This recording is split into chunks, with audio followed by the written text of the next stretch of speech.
Brown Show is on the radio. This is the Fan Upstate. Woo! It's go time. How's everybody? Y'all good? Y'all great? Y'all amazing? Y'all having a lovely, lovely day? I very much hope so, because we are set to rock and roll for 3 hours, my friends, of sports talk radio. I got a fever, and the only prescription is more cowbell. I'm just like you. I put on my pants one leg at a time, except when I'm in them, I make gold records. Christopher Walken, the gold. Y'all, we got a show lined up for you. We got plenty to do, plenty to talk about.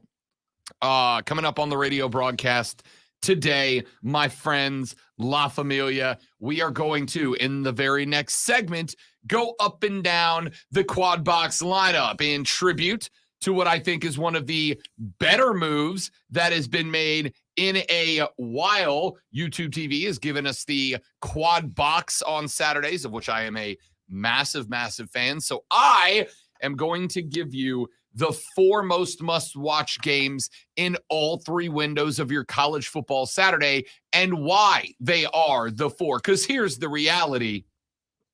I'm a QuadBox guy, and a big one. I'm a big QuadBox fan without a doubt. But I will also tell you that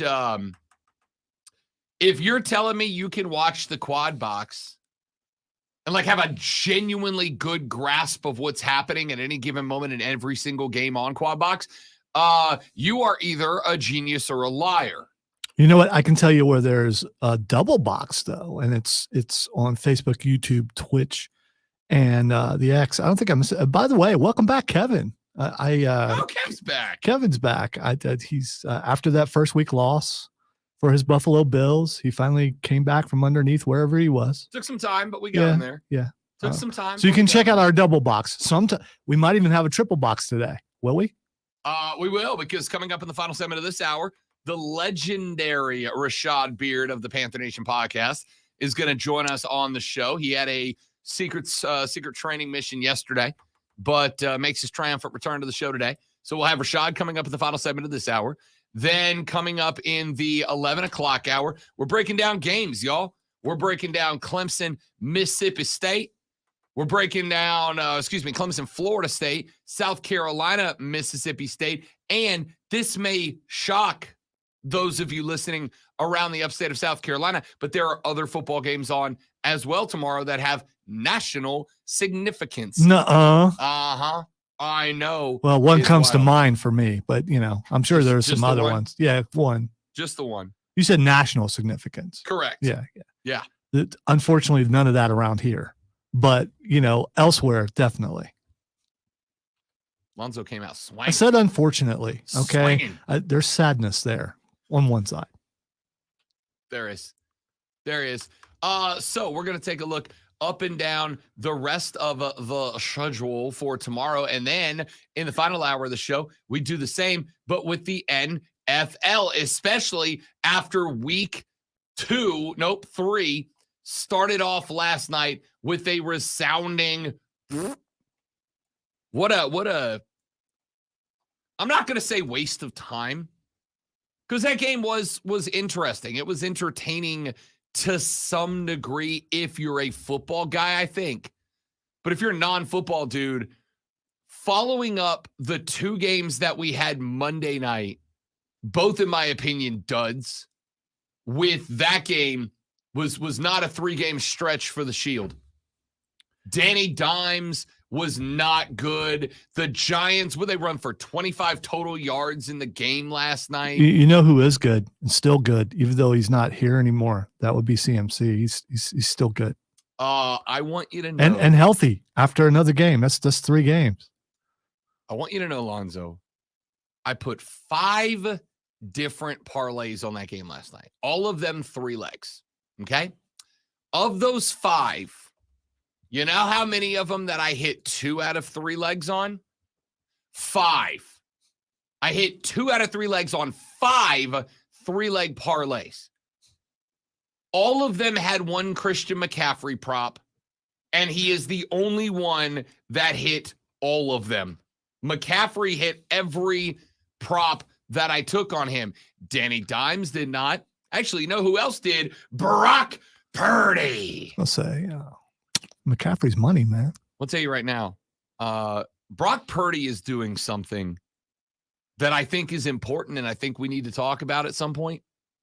Still looks like a frat dude out there. Oh, it totally looks like a bro. He totally looks like the bro in Brock is becoming ever more obvious. Yeah. Post game, we're having a kegger tonight. Yeah, we might be changing his name to Broke Purdy. No, He's that not sounds broke. too He's much making like like bro- $800K yeah, a game, yeah. so he's probably fine. Well, actually, he's like the least paid quarterback in the NFL. Somebody pointed out that Al Michaels is making more per game that he works than Brock Purdy is, for the record. Like Al Michaels is getting $1 million a game, and Brock's getting like $800K. But he's impressive. He's bionic now, though. So That's true, dude. Did you watch when they did the? yeah, I saw the thing. How'd you feel about that? I don't know. I don't know.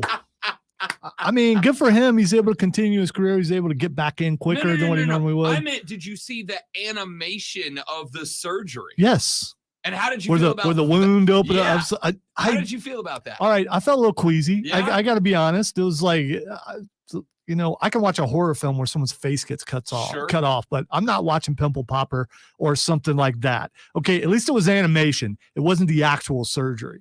Like WWE will show someone in surgery and they'll show their leg all propped up and everything. It's like, yeah, I don't need to see that. But that was definitely it was interesting though. And this is going to become a thing probably with a lot of people where they put stuff in there to make it work better. So I had our buddy Jack over to watch the game last night because I've got a 75-inch TV and all my friends want to come hang out now. So our buddy P1 Jack came to the house last night because the fiance is in Connecticut for the weekend. So it's just, if any of y'all want to come watch football at the house, it's open invite. All right. Isn't it weird? Like just in the office watching while you have the rest of the house that you could be watching in. I'm just but that's where the big TV is. I get that. Yeah. It doesn't feel a little weird though. Don't care. That's where the big TV is. Okay. All right. Yeah. It's cozy. So we're sitting there. It looks like a pretty big room. So I mean, it's a full-size bedroom. So. Okay. There we go. So we're watching the game, and Jack and I both were like, let's watch the AI stream again. I like the AI stream. It's not dramatically different, right? Like it's the same camera angles. It's the same color. It's the same play-by-play from Alan. All right, Kirk. Rob, you name it something different. Maybe I'll watch it. It's the next gen stream. You're saying the AI. All right, the next gen stream. Okay, but so basically all it does is it like puts some highlights on the field, and it like when a guy goes in motion, it tracks where he goes in motion. When they do replays, it'll show you the actual route path the guy ran. So I just want to point out, you remember the excitement that Rob had last week? I think it's lessened. No, it really you're not. Oh, it's in there again for the second game. I cannot believe I love this. Well, again, like it's like anything else. It's the same with the TV, right? Like the first week I got TV, I came in here Monday and I'm like, guys, my life has changed. Everything's different. I'm a new man. And now I'm like, 75 put in work last night. What are video games like on the 75? Phenomenal. Here's the only problem. FPS is terrible on that big of a TV because you got to move your whole head to see everything on the screen. It's terrible. I have to sit. If you were in a bigger room, that wouldn't be a problem. I'm just well, I mean, again, like I still think at that point you'd be justified to just play at a normal distance on like a 55. I guess you're right. Yeah. Anyway, so I have the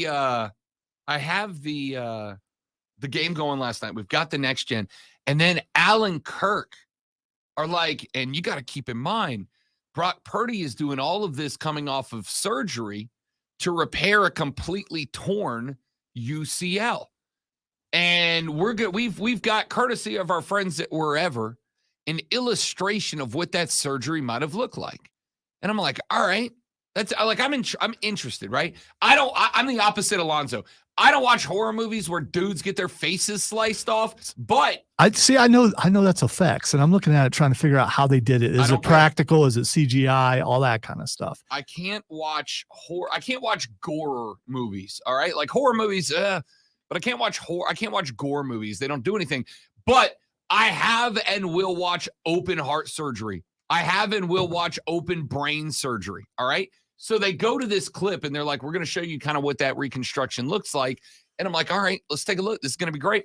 And they show like a CGI arm, and then they show an incision, and then they show the incision open, and then they show what he did. And what they did, I mean, listen, it's incredible. They went in there, and where the tendon goes, the UCL is a tendon that runs from above your elbow to below it. And it is the tendon that allows your arm, your elbow to flex up and down without like twisting and turning as it does, right? So your elbow can move, if you're watching the stream, like this, and your UCL goes right here, and it keeps you, when you bring your elbow up from your arm, flopping over. So they show this surgery. It's like those metal things on C-3PO to make sure. Yeah, that's exactly what it is. Except they're on the inside. Yeah. So they show this surgery, and in the old days, that surgery is go in. It's put like 7 stitches to put that UCL tendon back together, but then you can't use that arm for months, right? Like baseball players get the surgery. Shohei Ohtani has to get the same surgery. He will not pitch next season. That's how long it takes to get that right. He will DH all of next season. So then they show the surgery, and this time what they did is they reconnected the tendon, but then on both sides of the tendon, they put like this I don't know what to call it, like a fake tendon, like tape. It's like a fake tendon that runs from the same 2 spots, and it protects the tendon so that Brock Purdy can start using that elbow.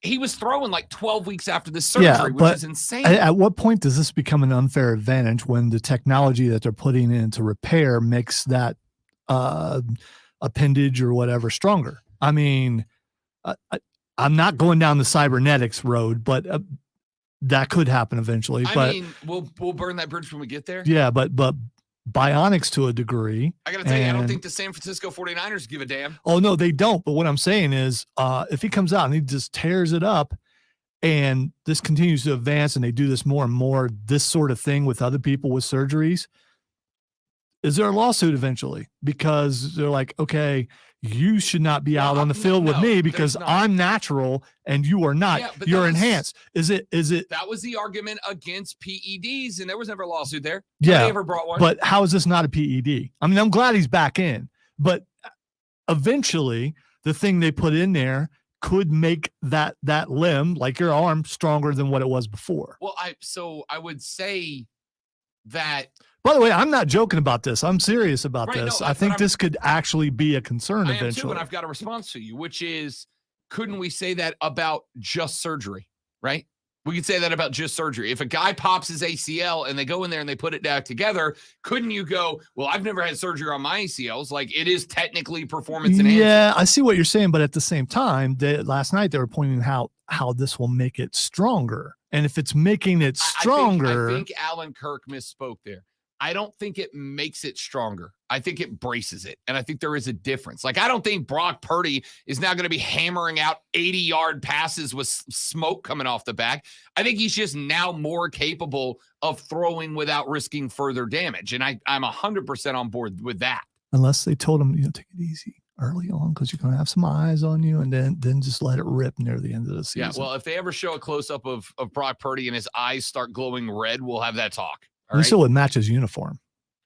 So we had that game last night. It was a game. It was a game that happened on TV. It was a thing for sure. It was kind of boring. I think it was kind of boring. It was a boring game because they didn't score enough touchdowns. If they don't care about that. I do. If they scored more touchdowns, I think it would have been a little more exciting. And it's another game you look at and go, you know what? I think the outcome's already been decided before the game happens. And it's still the NFL. It was competitive early on. I mean, it's at least score-wise. But did you ever have any thought in your mind, the Giants are going to win this game? No. Not at all. That's why it was boring. And listen, I'm the type of dude, and I might be alone in this. I can watch a 6-3 football game that is just a defensive masterclass if it is a defensive masterclass. Last night was not. San Francisco's defense is very good, and I'm not going to take anything away from them. But without Saquon out there last night, and with Danny Dimes running for his damn life every time he touched the football, last night was not San Francisco puts on defensive masterclass. Last night was the New York Giants completely boat the bed in prime time. That's what that was. That wasn't San Francisco out there making New York look bad. That was just New York being bad. Chris Lewis, I love you, dog, but that was awful. And I know it was because Chris was texting me. I have been put into place as Chris Lewis's Giants game day therapist at this point. And I'm good with it. Okay, if you're using Rob as your therapist, I don't know. Well, I'm hilarious. No, well, I'm okay. So you're doing it from a comedy standpoint. Oh yeah, it's just like, dude, you got like I need you to calm down, buddy. So it's not a soothing. Come here, let me give you a hug. No, not even kinda. a little. Okay, all right, not all even right, a little. all right. I texted him at one point. They were showing highlights of the like 1986 New York Giants, and I was like, Chris, is this the highlight of your night? Your Giants are playing, and the highlight is the 1986 highlights. The best part of our night is your is Lawrence Taylor. Is that what you're telling me? All right. I just saw a video of the Trent Williams punch. You know, Trent Williams didn't get ejected because they said it wasn't. They couldn't prove it was a closed fist. Sure does look like a closed fist to me. Yep. I mean, a thumb came out because he hit so hard, but it's still closed. You can have a closed fist with your thumb out. I saw that punch in real time. By the way, you are a professional. You got the C on your jersey. You're a captain. Be smart enough to not punch someone in the helmet. You're gonna break your hand. That's just dumb. Told Jack that. I'm like, it's in the face mask too. I mean, you get your fingers caught in there or something. Don't do that. There is nothing more ridiculous than punching a dude wearing a wholesale football helmet. There's just not. Ladies and gentlemen, let's run to a break. When we come back, we take a look up and down the Rob Brown quad box of the weekend. All right, we're going to take a look up and down all 3 time slots in tomorrow's college football slate. The early games, the middle afternoon games, and the evening games. And I'm going to tell you which 4 games in all 3 slots are the ones you have to watch, and I'm going to tell you why, and we're going to do that when we come back. I am Rob Brown. The Gripman Lonzo's on the 1s and 2s, and the Rob Brown Show rolls on after this. It is the Fan Upstate. Urban. All right, guys, quick live read, and we're back right after this.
Okay. There we go.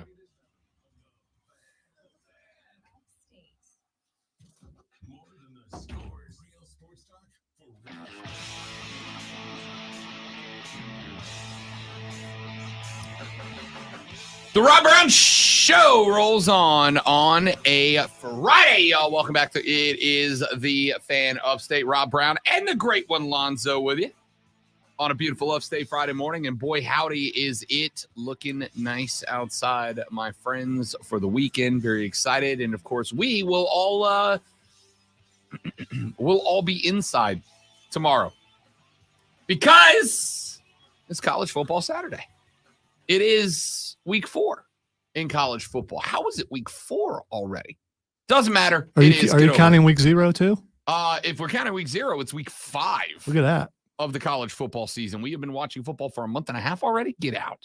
Let us, in homage to the QuadBox. If you have not been ingrained into QuadBox culture yet, you're missing out. YouTube TV has created the QuadBox where you can select to watch 4 games at the same time with the game volume of your choice selected. It's been phenomenal. I am quite a fan of it. And so in honor of the QuadBox, ladies and gentlemen, I am going to give you the 4 must-watch college football games from all 3 segments of the day. The early games, the mid games, and the late games. No, not mid like that. I mean midday. Let's start with our early games. Great one at noon on Fox. A big one, kind of. The early slot doesn't really have a lot of games that are jump off the page great. There are a couple. Not a lot that are jump off the page at you great. But this one I think is important. Oklahoma is at Cincinnati at noon. This game is on Fox. Now, of course, the Bearcats are not who they were a couple of years ago when Luke Fickell was there, but they are 2-1. They put 66 on Eastern Kentucky. They won at Pittsburgh. They did take a 31-24 L against Miami of Ohio the other day. Lonzo, listen, I don't know if you know this. It's kind of important to your job and my job that people are excited about sports. Just as a heads up, it's kind of important. You were asking my opinion about this particular game. That is my opinion about that particular game. You asked my opinion. I did. Yeah. My opinion does not necessarily reflect the opinions of the station or the company or all that kind of stuff. There are my opinions alone. All right. So I picked this as the 4th most important game, and I'll explain why in a minute.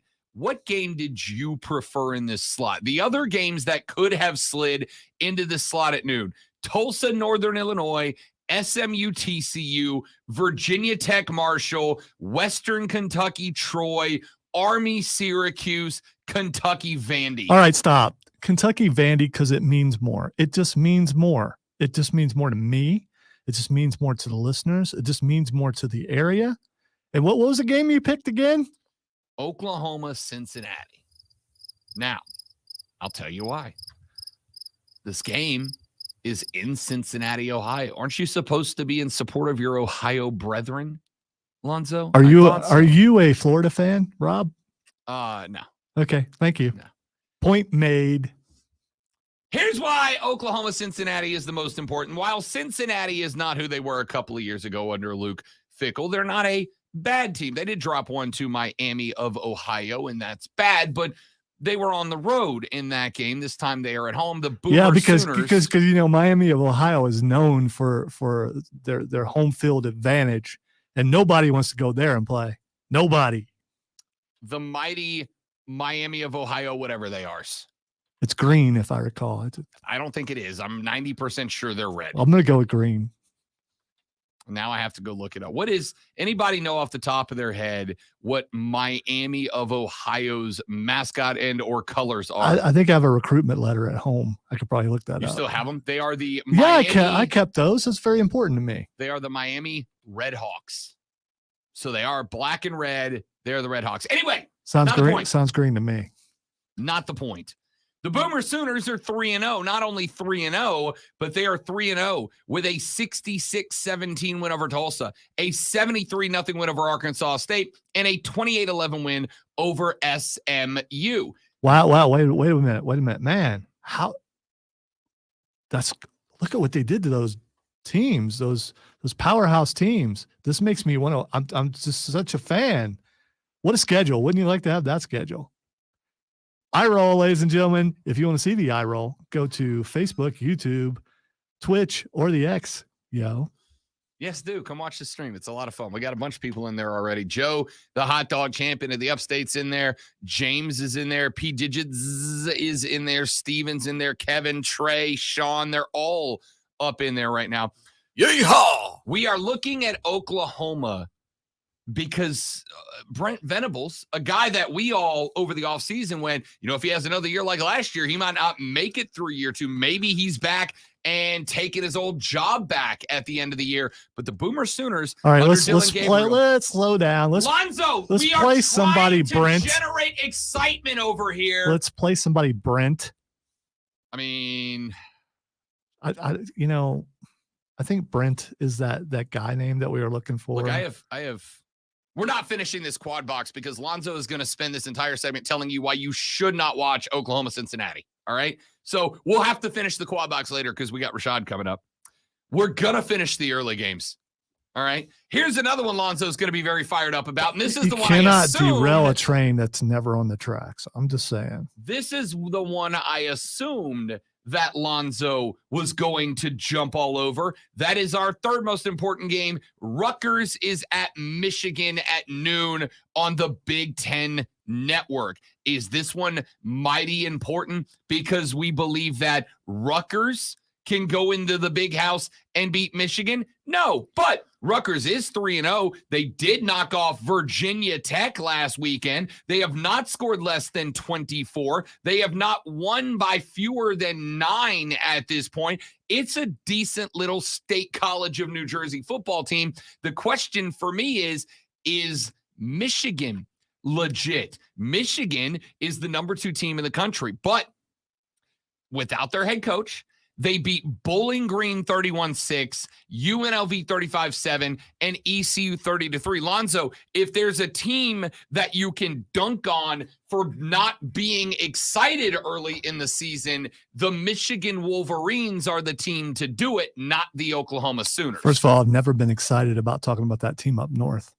And right now, the shirt I'm wearing has lost to that team up north the last couple of years. Yeah, Ryan Day's screwed if he loses again. Absolutely. He's 12-1. He's done the next day, maybe even the same day. This game is going to teach us a lot about whether or not Michigan is legit. I have Michigan as undefeated in the playoffs at the end of the year. I also expected more fireworks out of them early. So Zero style points for the Wolverines. You want me to tell people to watch a Michigan game? Yes, I do. It's important. It's the number 2 team in the country right now. Allegedly.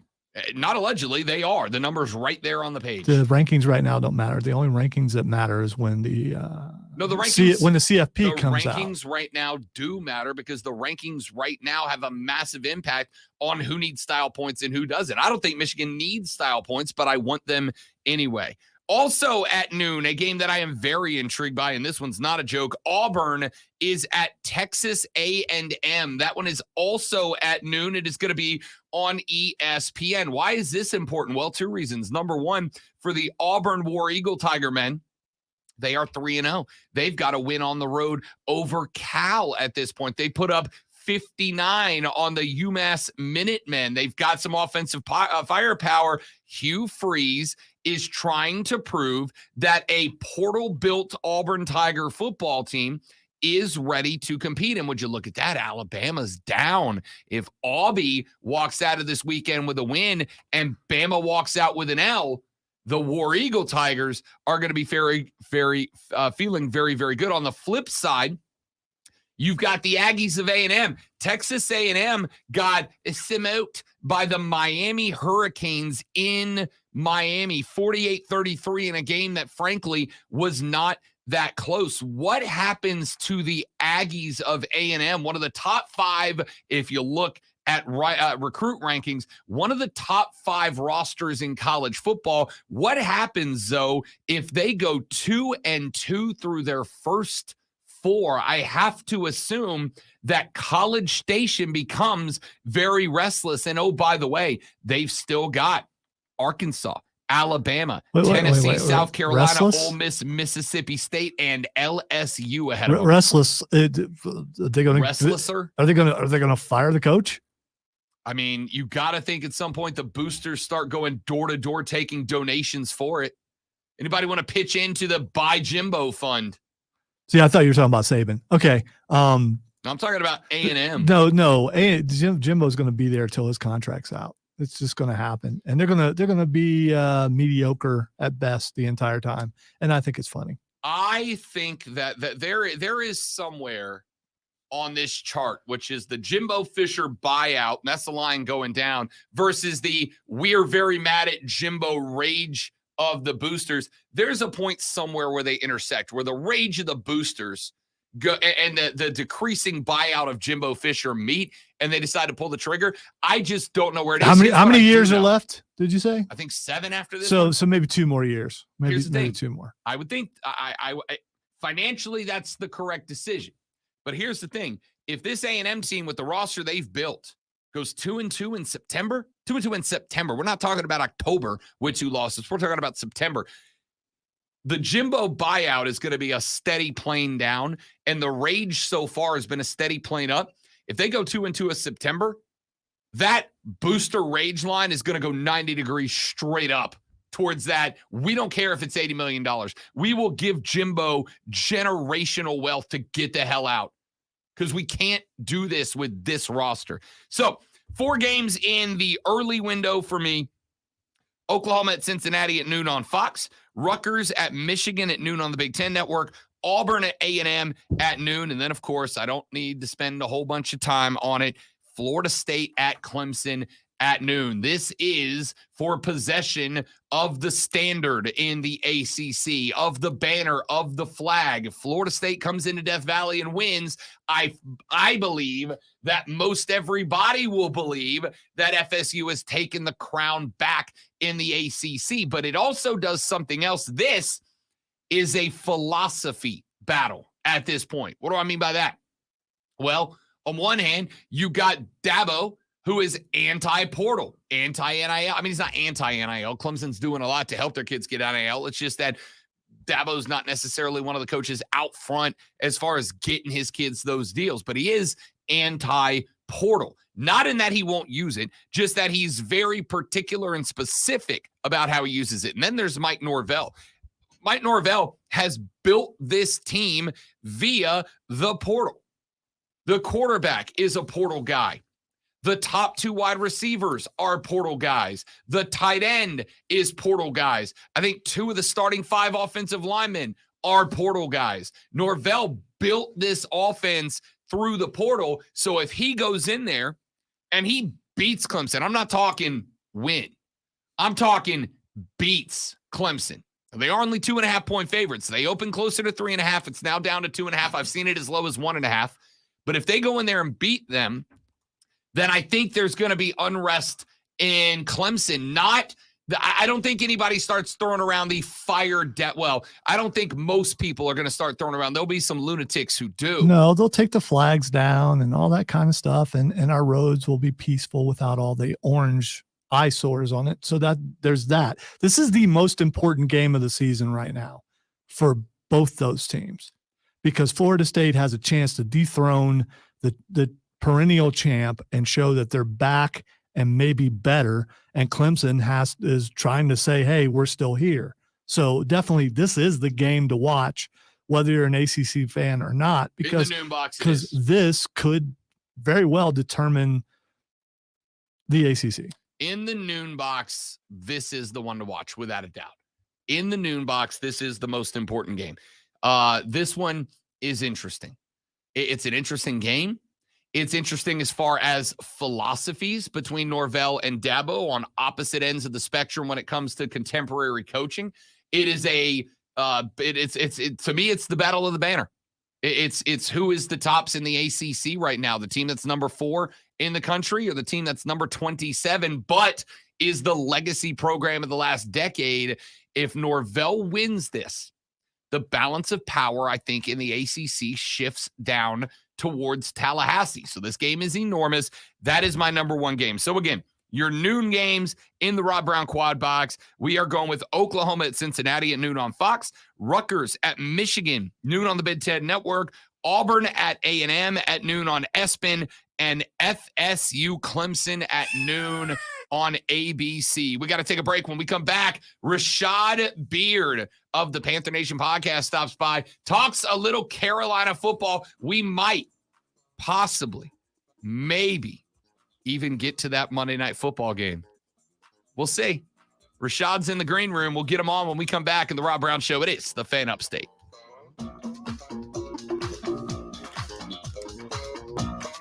All right, guys, we're going to step away for 45 seconds, get Rashad queued up, and we'll be right back. Don't go anywhere.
Then that's not proof to them because it's two different.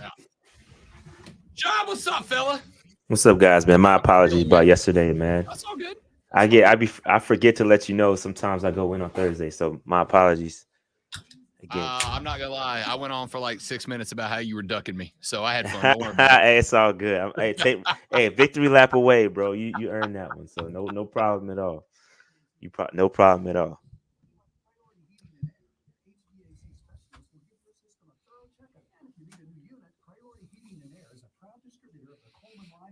I'm trying to prove that the clocks are off, and they want me to videotape it. One clock's down here and one's up here, and now they're complaining about my angle.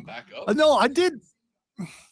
You know, the best thing to do is for them to come over here and do it, like I've asked them to do, and then they'll know how to do it exactly right. I'm not jumping in the middle of that. That's all you. You got them. No, Kevin, I don't care about Carlos's shirt. Trent Williams throwing a punch last night. But Carlos is still cool. Keegan says release the red rifle. He's released. He is getting the start. Andy Dalton, watch Rashad. He's going to tear it up. It's going like to be 27-32 for 323 touches. I don't know if we're gonna save it for the show, but he looked good in a training camp. So that's what Zoe said too. Yeah, But the questions that will be asked if he does go out and do that. There's no questions. Yeah. Yeah. There's no question. You let BY grow. All right. I'm gonna save it for the show. I'm gonna throw what I said yesterday at Rashad and see if he tries to fight me over the internet. I don't know. He's quick. He's quicker. We could have fought in person. On Monday. I would never. No. And what kind of shape was he in by the time you met him? I mean, me? Well, I think I was a couple drinks in, so I was a little, okay. All right. I don't know if I was in tip top shape. Everybody was feeling good. Everybody was feeling good. I'm just gonna say everybody was feeling good until the game happened, and then I'll tell you, the game was pretty good, man. It was pretty good. Of all the things I need you to get in touch with Dave Tepper about, I need you to call my boy and tell him $16 beers is just unacceptable. All right, it's just not. It's just not acceptable. Yeah, it's a lot. It's expensive. Have you been to another stadium in a while? I'll tell you right now, so it might be normal. I can't. It is. I can't stand an Atlanta Falcon, but what Arthur Blank does with that stadium in Atlanta, it's what everybody should be trying to do. Yeah, concessions are beers in Atlanta cheap, are like $7. Yeah, all the food there is cheap. Since I don't drink, I don't know. Is it quality though? I mean, is it watered down? It's is it beer? It's canned Bud Light.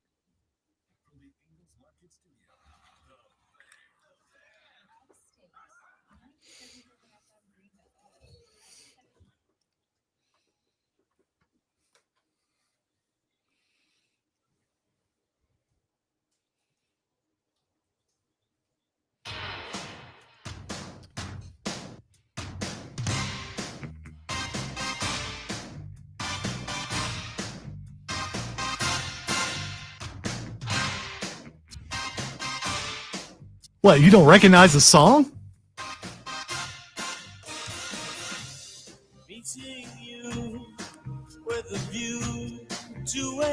Okay, all right. Took me a second. I'm offended. No, I haven't seen View to Kill in God forever. I mean, obviously it was Roger Moore, not nearly as talented as Rashad Beard, but still, I mean. Well, we don't know. He can't tell us. That's right. Host of the Panther Nation podcast, Rashad Beard. I said yes. I was like, man, if he doesn't come on this show tomorrow, if he doesn't show up tomorrow and he ducks me all week, I'm going to be furious. But my man stepped up, owned up, and he is here. Rashad Beard, host of the Panther Nation podcast here on the Rob Brown Show and the Fan Upstate. What's up, fella? What's going on, guys? First of all, I do want to apologize to the viewership for my lack of presence yesterday. I forgot to let the folks know. So that's on me. I apologize. I'm not ducking any smoke. You got to man up, win or lose. You got to come back and crow up. So I'm here. He was out in the field yesterday. That's what it was. I said he's ducking me. Lonzo was like, nah, he's out on a training mission. We're going to let it slide for now. Let's take the fan caps off for just a moment, Rashad. That game was ugly as hell, bro. It just was. Yeah, I mean, it was a tough game. Defensively, you got two really good defensive squads. The Saints defense is really, really good going up against Bryce Young, and Bryce is, he's learning, he's getting better. It was just a tough matchup. And I tweeted this out, weeks before the season started. I said, hey, starting 0-2 in division is a possibility. Like, it's a strong possibility. Both of these teams, the Falcons and the Saints, got better. And there couldn't be a tougher start to the season. So it came to fruition that we're starting 0-2. I thought we battled in both games up into the fourth quarter. And we got to get better. And I do think we'll get better over time, but it was a tough matchup.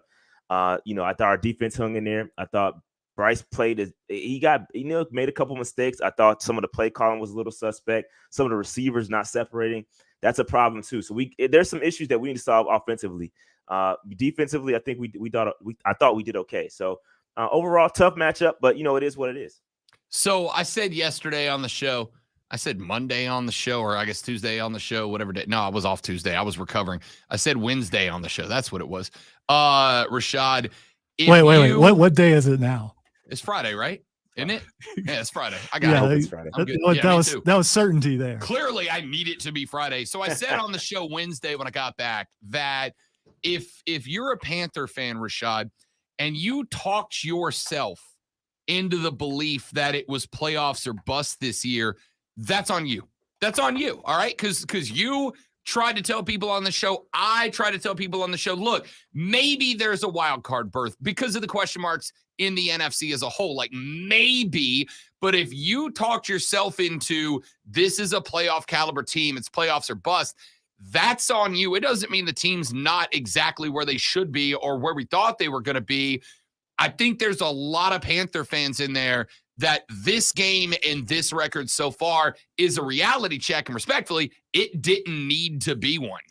Yeah, and we had a fantastic debate because Dave and I we see it on opposite ends. He says exactly what you just said. He wanted this team to be a playoff team. He thought we could win the division year one. The expectations were high, and I said, Dave, we can't do that. So if you want to go back and recap, it was about a good 30-minute debate regarding that and how it's unfair. We have to separate regimes, right? As it's tough as a fan because as a fan, I want to win every game too. But you have to separate regimes. Rivera's regime is separate from Matt Rule's regime, which is separate from Reich's regime. You have to separate. It's tough, but you have to give them grace. I call our last cast the grace cast because you have to give the opportunity for this coaching staff to gel. You have a new quarterback.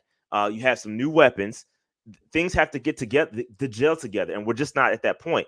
Now, come the bye week, if things aren't starting to improve, we can start to say, all right, we can be a little critical, but you have to at least give them to the bye, at least to figure this out and see where they're heading.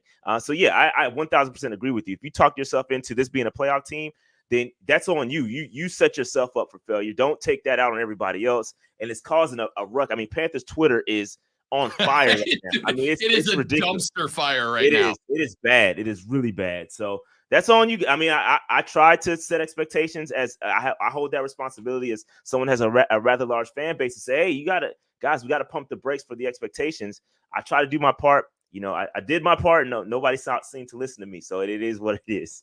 I popped into the Panther subreddit on Tuesday morning after the game just because I wanted to see the reaction. And dude, like, I went in there as a Saints fan, and I've always said I'm a Panther fan by proxy, predominantly because if the Cats do well, I get paid more, and at the end of the day, money over everything.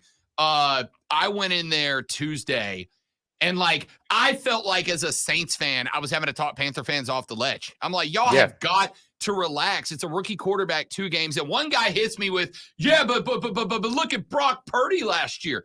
And I'm like, dude, look at what Brock Purdy had in San Francisco around him versus BY. I think it to me, it was always obvious. The roster building is not done. As much as fans wanted to think DJ Chark and Laviska Shenault were the guys, they're not DJ Moore. The roster building's not done.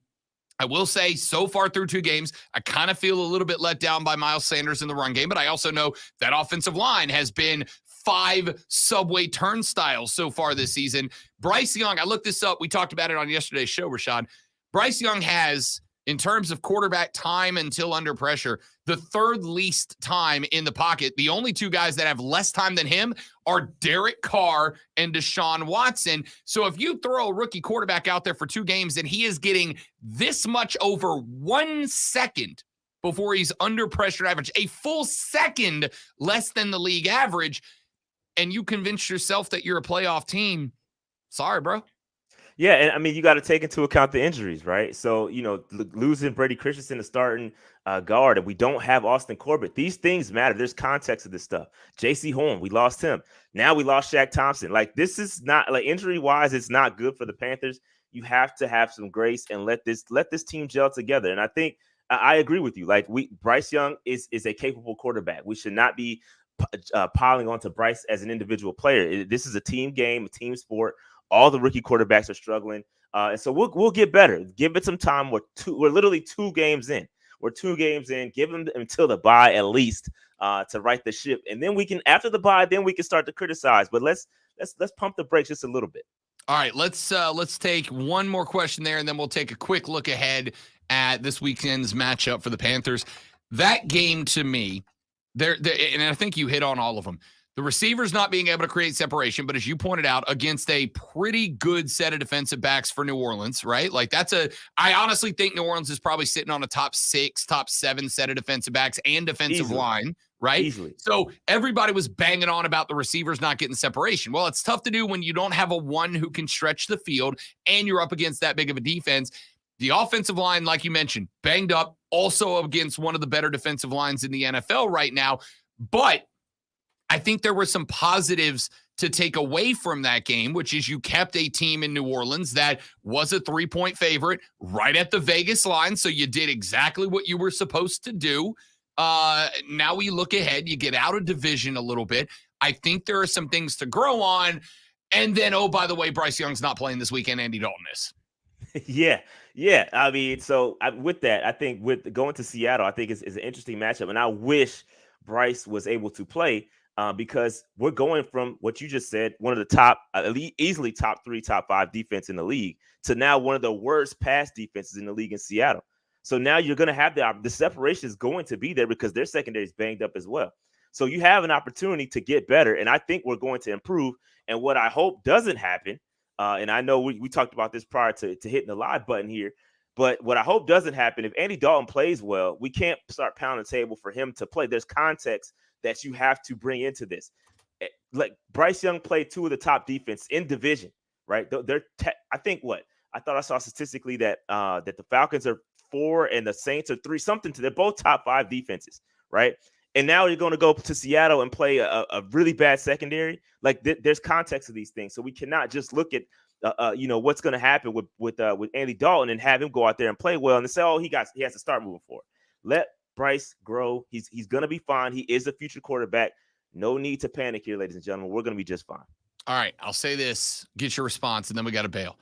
I don't care if Andy Dalton goes out and he goes 27 of 32 for 325 and 2 touchdowns. The minute BY is healthy, you throw him back in there because of what we said. This year is not the year to strive and go all out for the playoffs. Like, I know everybody wants to be in the playoffs, and I understand growth. And, hey, if you'd have got there, it'd have been a pleasant surprise. But the future is more important than right now. And what I don't need is Andy Dalton to go out there. The Panthers make the playoffs. They get bounced in the wild card of the divisional round because they got to go on the road to San Francisco in round number 2. You get bounced, and now what do? You're coming back next year with Bryce Young going out there with 2 games under his belt, coming off a bum ankle 6 months ago. Do not mortgage the future of Bryce Young for the immediate gratification of making the playoffs and getting your ass kicked right out of the gate. Yeah, no, I agree. I agree. Bryce Young is the guy. When he's healthy, he is the starter. There's no question about that. I love that they started him early. They gave it to him during training camp. It is what it is. He's the guy. Let him grow. He's a rookie quarterback. He'll be fine. Bryce is the guy. Rashad Beard hosts the Panther Nation podcast. You can follow him on Twitter at Panther Nation PC, but more importantly, get over to their YouTube channel, Panther Nation Podcast on YouTube. What you guys got scheduled this week? We got a preview with the Seattle Seahawks YouTuber coming up, and we also will be live streaming during the game Sunday evening. So come check us out. The live streams are always fun. So yeah, come check us out. I want to point out I didn't get the invite to come talk Saints. That's on me, man. That's on me. Yeah. Rashad Beard. Check out the Panther Nation podcast. My man, good to have you. Talk to you next week, big fella. All right, guys. Thank you so much. Rashad Beard of the Panther Nation podcast. We got to run to our break. We're back after this. And in the next hour, we start looking ahead to the college football games we haven't talked about yet, which is most of them on the Rob Brown Show in the Fan Upstate.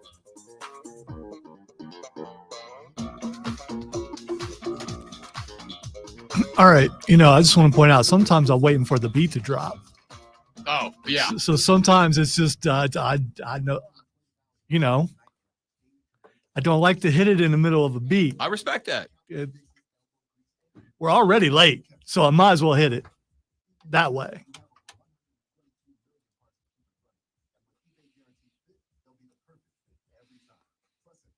I did a Too Short thing last week, and he's hurt right now. I'm not gonna. I respect that. Yeah, I'm not gonna do it with him. He's still short, but he's short and hurt.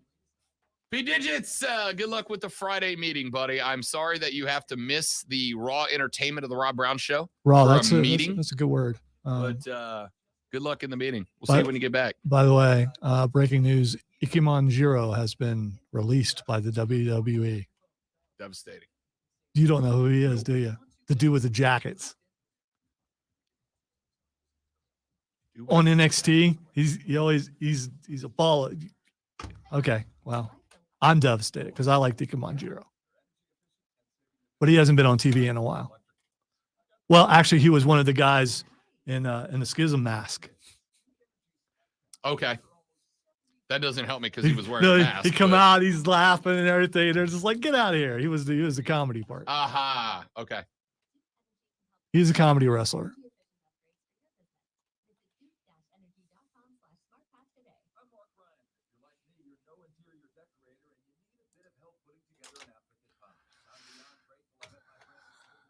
Some things are the gift that always is giving. By the way, I sent you a video when you get a chance. I mean, you don't have to watch it now. It's something. Oh, the Starfield? That's the dude's house that he made. I'm like, okay, I need to spend more time getting some materials. Crafting and building new games is so overwhelming. Like, it genuinely overwhelms me. So, like, I know you have to do it to get the most out of that game. But every time I start to build, there's a pool table. And I'm like, I'm over it. I can't do this. I gotta see if the pool table works.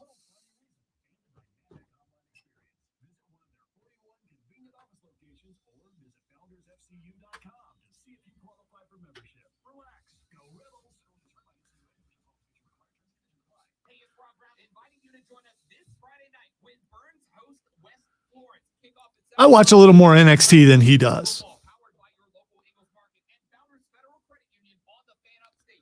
I did like it. Come on, Jiro. I think it was a tag team champion at one point. I think, maybe. Wait,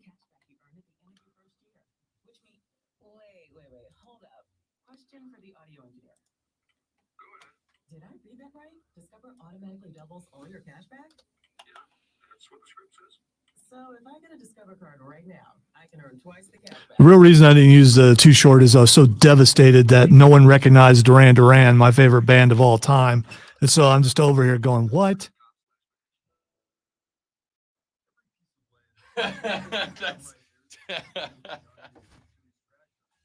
Not to take it behind the scenes too much. I think he's not going to care if I share it. But our buddy Doug Irwin put this up on his Instagram story. Incredible.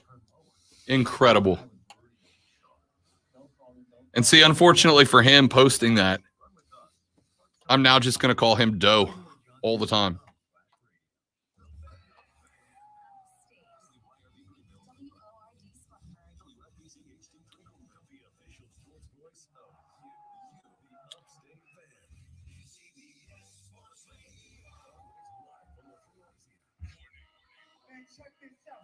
Gable's in first break.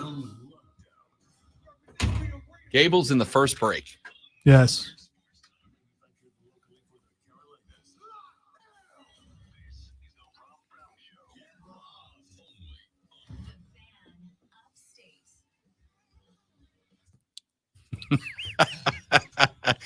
All right, two things to start our numero dos to the Rob Brown Show.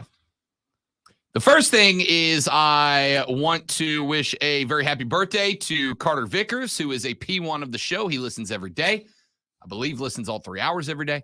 And on top of that, Zoe. Happy birthday, man. It's a good week to have a birthday. Real good week to have a birthday. Happy birthday. Real big wrestling fan. He's a huge Fight Club with Lonzo enthusiast. One of us. Yep. One of us. Every time I see Carter, he's got something about Fight Club and wrestling and just a good dude, man. Just a good dude. Works over for the Greenville Drive. Phenomenal cat. Happy birthday, Carter. Second off, the Madre just texted me and said, dude, the hair has got to be changed. It is not as lush looking as you think it is. Yeah, it is. I don't want to disagree with your mom, but it looks good, man. It really does. And call me an enabler if you want. Don't need to. Was doing it anyway. But yeah. It looks even better when the headphones aren't on and that one lock just comes down. It's very Superman-like. Yeah, it is. I think it's called a coif. And I gotta be honest, I nailed the coif. Just nailed it. Ladies and gentlemen, hour number 2 of the Rob Brown Show goes now. This is the Fan Upstate. I am Rob, the great one Lonzo, on the board on the other side of the metaphorical glass this morning. If you would like to be a part of the show, there are multiple ways to do it. You can first and foremost hit us on the phone lines at 844-326-3663. That's 844-326-3663. You can text us on the carpros.com text line at 71307, 71307. Start your text with FAN, F-A-N, FAN, F-A-N. Texter said, someone has to be the great one. Thank God he made Lonzo. There you go. Lonzo, you got a big fan out there. Wow, I got nothing to say on that. I respect that. I'm blushing. Texter said, if Clemson beats FSU tomorrow, it's not going to have national importance. No, it absolutely is. Who said it wasn't? Who said it? What? Who said that? What I said was that despite the fact that the early slate of college football tomorrow, despite the fact that the early slate is not just absolutely racked, stacked, and filled up with incredible games, there are games of national importance. And Florida State Clemson is one of them. Obviously, FSU, as the number 4 team in the country in the AP poll, is right now today in a playoff spot. And it is kind of felt like the last few years that if at any point in the season you make it into the top 4 in the AP poll, if you don't lose again, you go to the playoff, right? Like if you make it to the top 4, as long as you don't lose again, you go to the playoff. There may be an exception that's slipping my brain right now because I'm dumb, but if you make it to spots 1, 2, 3, or 4, and you don't lose a game the rest of that ride, you stay in that playoff spot. But that is not all, because one loss, you can still get in, though I've said this year, I think you will have to be a conference champion to get in with one loss. I don't think you can not win the conference and have one loss and get in. If Clemson wins this game, they are in the driver's seat for the ACC championship. And on top of that, they will have knocked off what appears to be today the toughest foe on their schedule, which catbirds them as a potential playoff team, even though they do have the disadvantage of having to climb from an unranked spot. If FSU loses this game, then they will probably drop somewhere to around the 15-16 spot. Clemson will climb to the 15-16 spot, and both of those teams will have a big ladder ahead of them, but both of those teams could still finish as 12-1 Power 5 champs. All right, there's one thing that you're missing. Clemson has been in the playoffs since week 2. It's losing, you're out. They have to win every single game from here on out to even have a chance. So it's a playoff game for them every single week. I agree. And entirely. they lose this week, they are done. I agree. Entirely. Completely done. As if you lose any week, you're done. But this week will be even worse, because if Clemson loses, they lose their ACC dominance, at least for this year and maybe in the foreseeable future. It's not a handing the torch moment. It's Florida State maybe taking back the torch. I do not disagree with that. I would also point out that as it stands right now, Clemson is technically, they're not staying here, but Clemson right now is in the bottom 3 teams in the ACC, because there are 3 teams with a conference loss. Clemson, Boston College, and Georgia Tech all have a conference loss. Everybody else either has one conference win or is not opened conference play yet. Duke, FSU, and Louisville all have one conference win. Miami, North Carolina, Syracuse, Wake Forest, NC State, Pittsburgh, Virginia Tech, and Virginia have not played any conference games yet. So technically speaking, Clemson's in the bottom of the ACC at this spot. They're not going to stay there, but they dropped this game to FSU. I'll tell you what happens. I don't even know if they get into the ACC championship But game. they will stay there if they lose this game to FSU, because that's 2 losses. Right. And some people might pack it up after that. We'll I mean, if your expectations are the height of expectations and suddenly you can't get there, motivation may be down a little. Don't disagree. So I gave you the quad box for the early slate. I've got Oklahoma at Cincinnati in a box, 12 o'clock on Fox. I've got Rutgers at Michigan in a box on the Big Ten Network. That's at noon. I've got Auburn at Texas A&M in a box. That is noon on ESPN. And then, of course, FSU Clemson in a box. That is also at noon on ABC. Let's move to our mid-afternoon games. The Rob Brown quad box in the mid-afternoon games. We are starting with predominantly because, as I mentioned, there is a combination of factors that go into who I put in the quad box. One of them is national importance. One of them is entertainment value. Entertainment value to me, I don't know if there's a game that will be more entertaining than Nebraska hosting the Bulldogs of Louisiana Tech. It's a 2-2 team. They lost on the road at SMU, who is not awful. They have beat FIU and Northwestern State, and they lost to the North Texas Mean Green by a field goal last week. Louisiana Tech is not as good as they've been in years past, which is why if they go to Lincoln and they knock off Matt Rule and his Huskers at 3:30 on the Big Ten Network, there is going to be pandemonium in Lincoln, despite the fact that we have pointed this out everywhere that Matt Rule has been as a college football coach. He's been like a 1-2-3 game winner in year one, and then he explodes in year two. Let's not forget, he took over this job late, right? When he got fired from Carolina last year, he was out for a handful of months before he got this job. So not a full recruiting cycle, but the Nebraska fans had, much like I talked about with the Panthers fans in the last segment with Rashad Beard. If you missed that interview talking Carolina, go back to thefanupstate.com, click on the podcast button, drop it down to the Rob Brown Show, and download the last hour of the show. Listen to it on demand, including that interview with Rashad in the last hour. If Louisiana Tech at 2-2 goes up to Lincoln and beats the Cornhuskers behind Matt Rule and Jeff Sims, Lincoln, Nebraska might burn to the ground. Lincoln, Nebraska might eradicate itself from the map if they lose this game to the Bulldogs. So that one is going on the QuadBox, not because it has national importance. It doesn't, at least not now.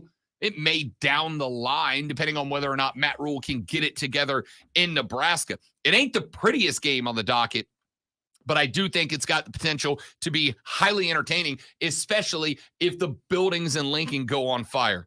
I got UCLA at Utah. That one is at 3:30 on Fox as well. This one is one that I know a lot of us on the East Coast aren't going to care about, but this one's big. This is a top 25 matchup. UCLA at Utah is on Fox. The Bruins are undefeated with wins over Coastal Carolina, San Diego State, and NC Central. Nothing wildly impressive, but they are 3-0, and they have clearly won all three. No struggle bus yet for the Bruins.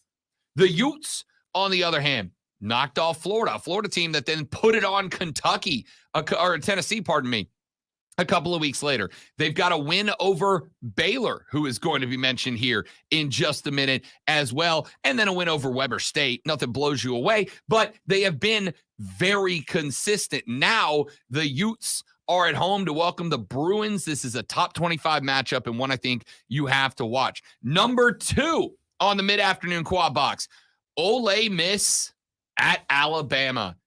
In years past, this would have been a Passover game.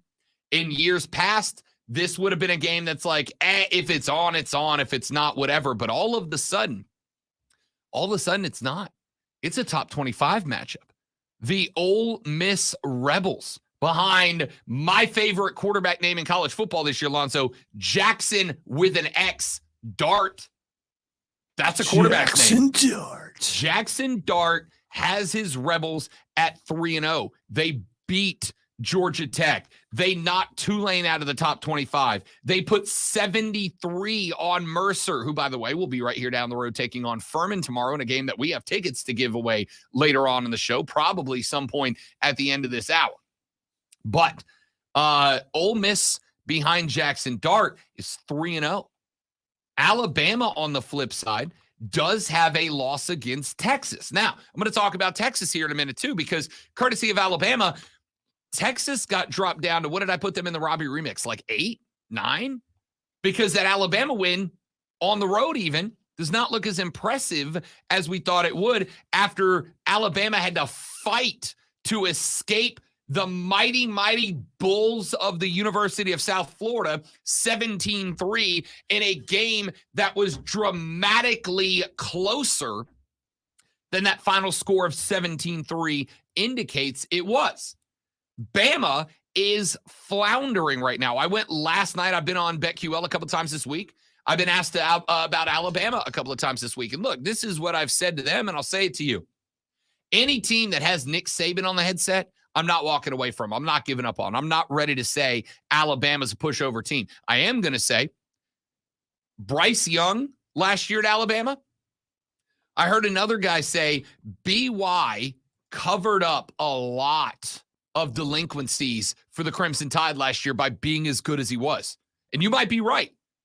Because looking at this team this year, Jalen Milroe is athletic, but he is not Bryce Young as a quarterback. That offensive line has degraded dramatically. I have concerns about it. They can't run the ball like they used to be able to, and Nick Saban has to fix all of this, and now he's got to fix it on the fly. And all of that would make for a good game. But then, Lonzo, then we add in the Lane Kiffin factor. Y'all know Lane and Nick have a history. Some of it good, some of it bad, some of it, most of it, hilarious. I love it. So Joey Freshwater taking his squad into Tuscaloosa to take on the Tide, and Alabama in this one is only I think a 3.5 point favorite or a 4.5 point favorite, somewhere in that realm. They are not the big juggernaut that they used to be as they get set to line it up against Lane Kiffin. Alabama right now, so the line has moved, actually. It's all the way up to -6.5 for the Tide now. I got to tell you, I might go Ole Miss plus 6.5 at -110. I could be talked into that one. So Alabama Ole Miss is in the quad box in the mid-afternoon slate. That one's at 3:30 on CBS. And then, of course, who else could it be in the number one slot in the midday? Colorado at Oregon.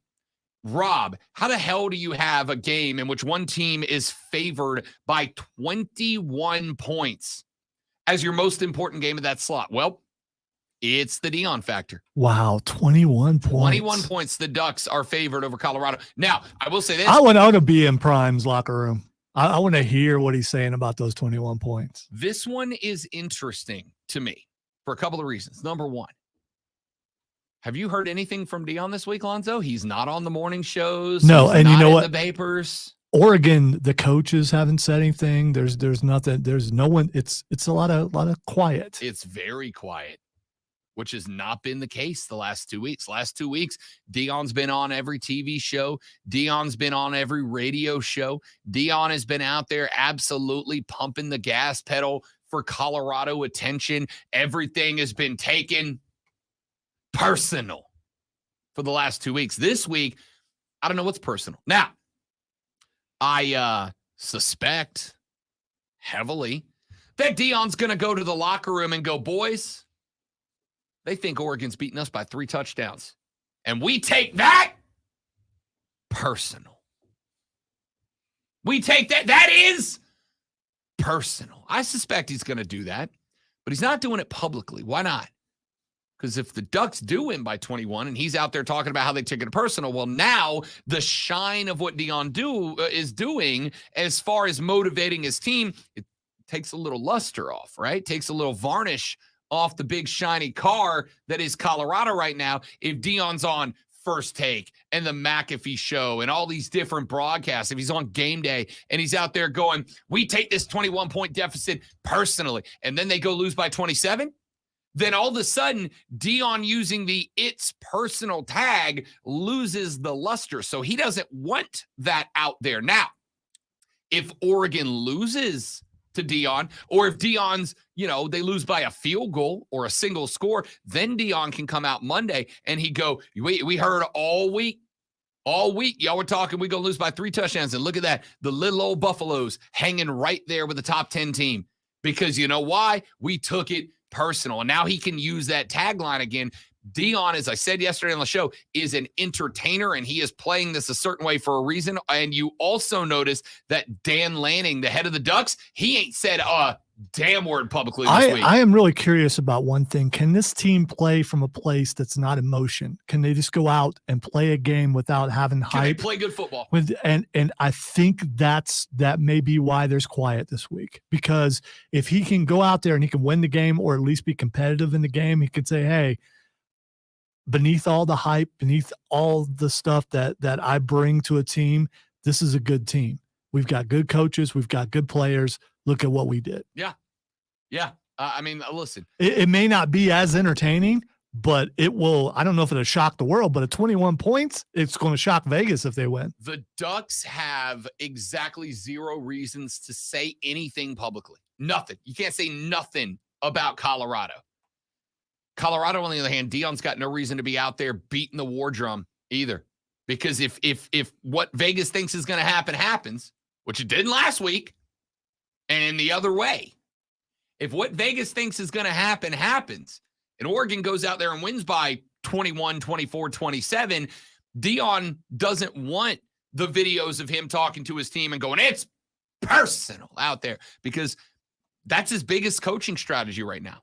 And if it fails miserably, it goes away. But if it works and they're in the game, or hell, if they win the game, then he gets to come out Monday and go, we took that 21-point line, we took that personal, and it'll work.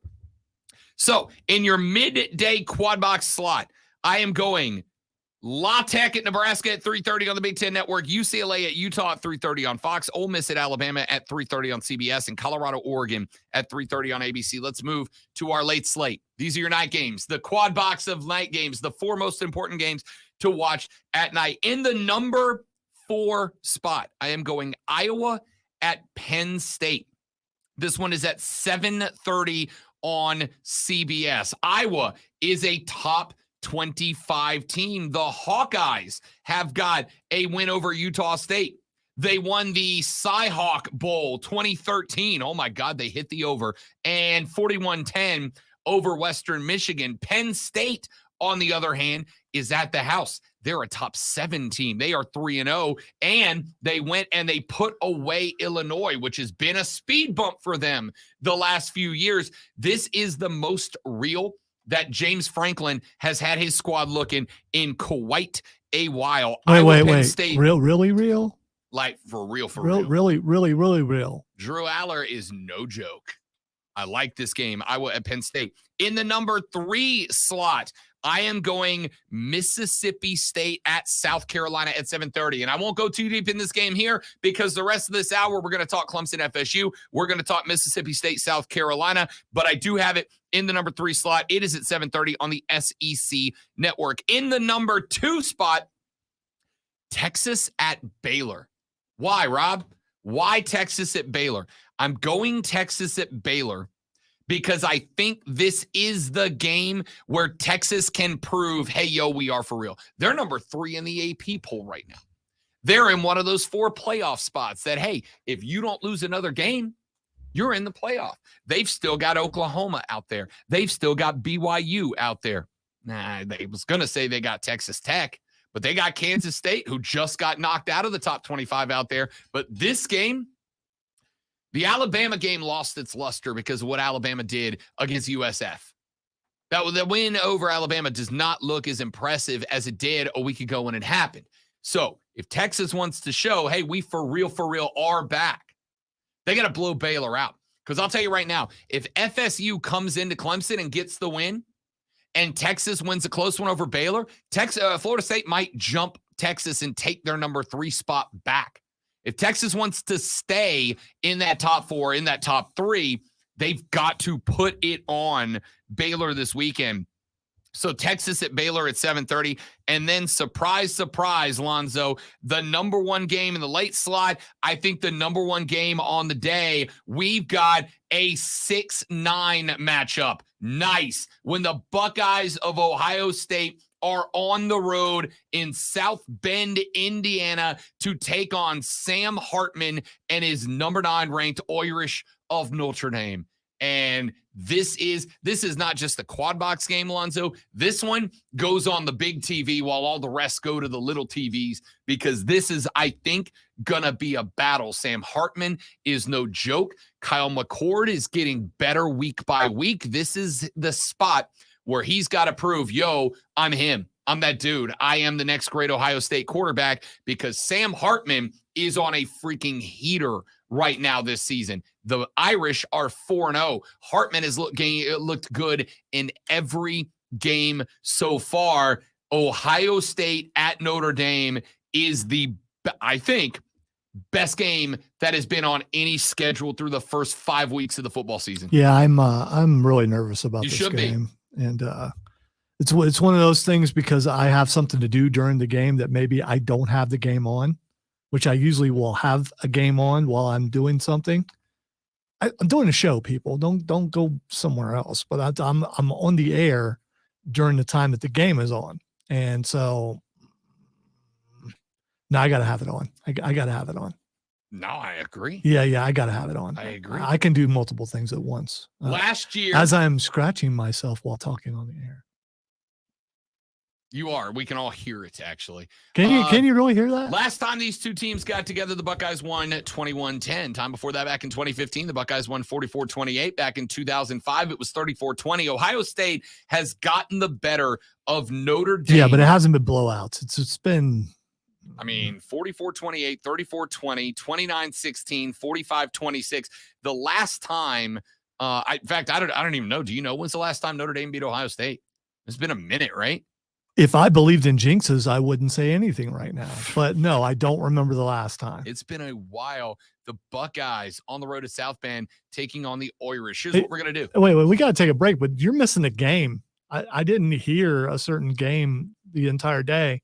I'm not quite sure when a team plays on Saturday around here. And maybe I just didn't hear it. South Carolina. Yeah, I said that was game number 3 in this Was window. it game number 3? Okay. All right. That was game number 3 in this window. So your quad box setup in the morning, in the noon slide, Oklahoma at Cincinnati, Rutgers at Michigan, Auburn at Texas A&M, FSU at Clemson, all at noon.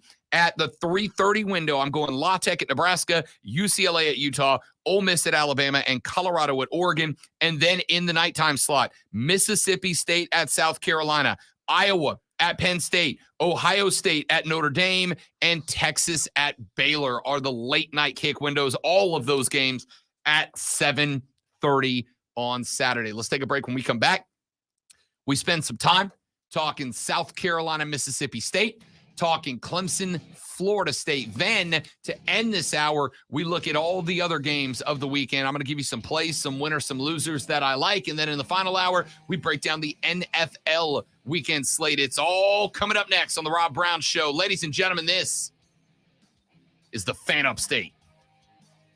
Gables. All right, guys, live read right here. Stay right there.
I do have saddlebags.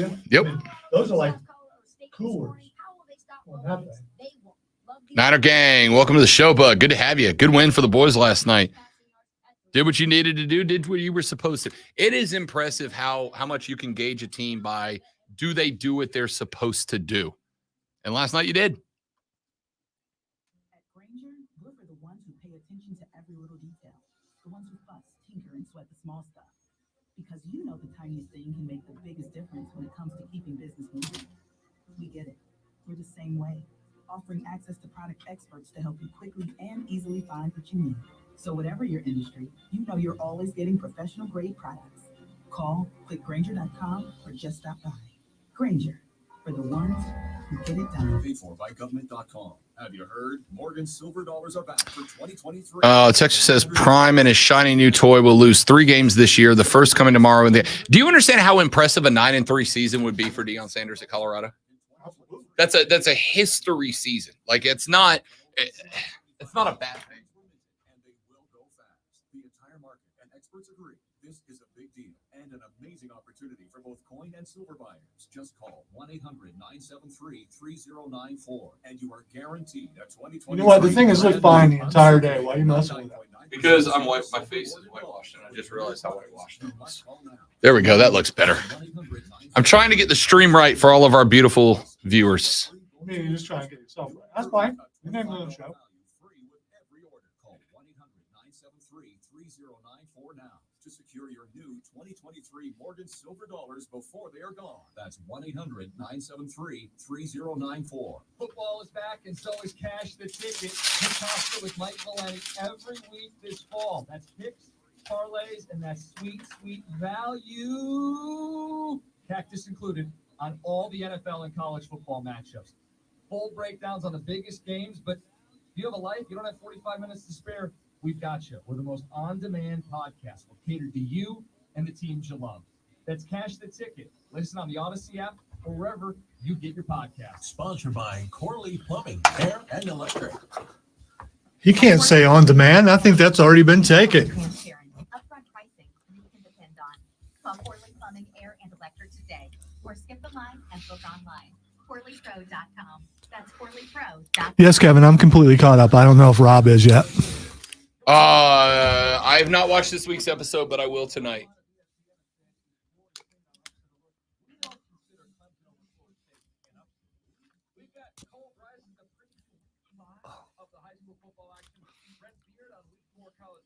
Yeah, like we didn't know that you didn't.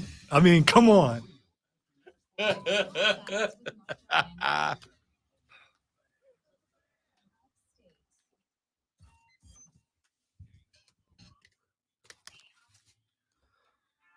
Lonzo, you were there. Grade my first pitch from a couple of years ago with the Spartan Burgers on a scale of 1 to 10.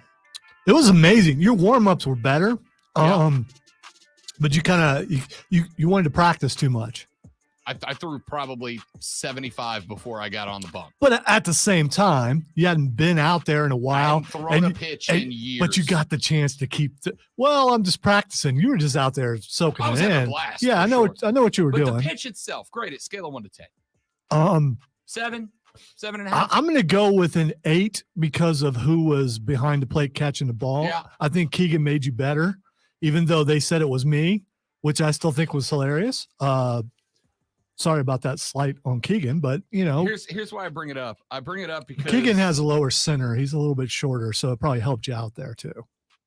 Stephen A. Smith got to throw out a first pitch at Yankee Stadium yesterday, and he bounced it about 8 feet in front of the dish. Hey, even though he bounced it, at least it ended up at the But it got to the catcher. It got catcher. to the catcher. But I got to tell you, I bouncing at 8 feet in front of the plate is to me, it's every bit as bad as when 50 Cent threw it 9 rows deep, 4 sections left of the catcher. All right, to me, and I don't know what his height is, but Stephen A. Smith looks like he's Bryce Young height. Bro, I don't care. He's got farther to throw than you do. No, the only thing that height changes about a pitcher is the speed of the pitch, because you got more to bring it back and throw it forward with. It doesn't change. All right, what's that it's the still average 60 height with of a Major League Baseball It hitter? doesn't matter. It Pitcher. doesn't matter. A strike is a strike, whether you're throwing it at 6'7" or 5'2". You got to get it there, man. I'm not saying you need to get it across at the average, according to HortonBarbell.com, which is an athlete tracking section. Yeah, we all check out Horton. Yeah, sure. big Horton guy. Yeah. The average height, according to Horton, of an MLB pitcher is 6'2" and a half. And a half, 6'2" and a half. Right. The half is very important. What are you putting together a Tinder profile? Well, that's what it says a half. I'm looking at it too. No, Melissa, I'm 6'2" and a half, dude. Well, as someone who is 6'1" and a half, I have to throw that half in there. All right, let's just say Stephen A. Smith botched, and I'm just saying. Here's the problem. It's not that he botched. It's that he spent the entire day yesterday talking about how he was not gonna botch. Listen. So he got in his head. He got in his head. You were trying to get in your head, if you remember. You were trying. But I did. But the greatest pep talk in the history of sports was given to Rob by me. And it worked. And he went out there and he killed it. And it worked. But see, I didn't go on the air going, I'm gonna blaze this thing. Yeah, you kind of did. Yeah, I totally did. You kind of. You know what the difference between me and Stephen A. Smith is? You delivered. I did it. All right, I did it. There's a difference. Of course, he was at Yankee Stadium. I was going to say there's a smaller scale, but there were people there. Slightly larger arena. All right, let's talk South Carolina, Mississippi State. Let's start though with Clemson, Florida State. Lonzo, what does Clemson do in this game?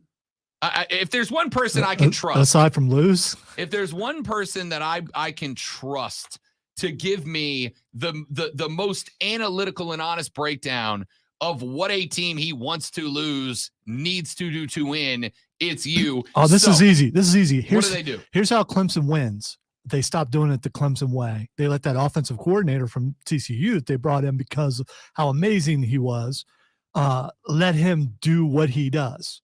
You let him do that, you got a shot at it. If you do the Clemson way, I'm not so sure you can beat Florida State.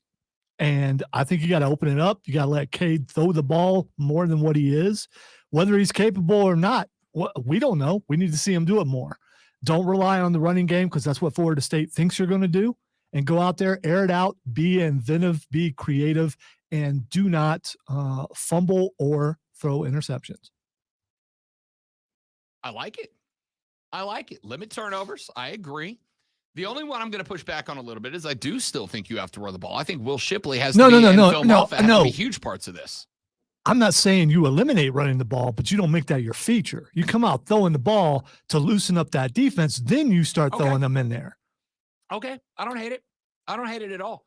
I think you nailed it. I think first and foremost, and I think honestly this is the most important part. You got to disrupt the FSU offense. You can't let them get into a flow.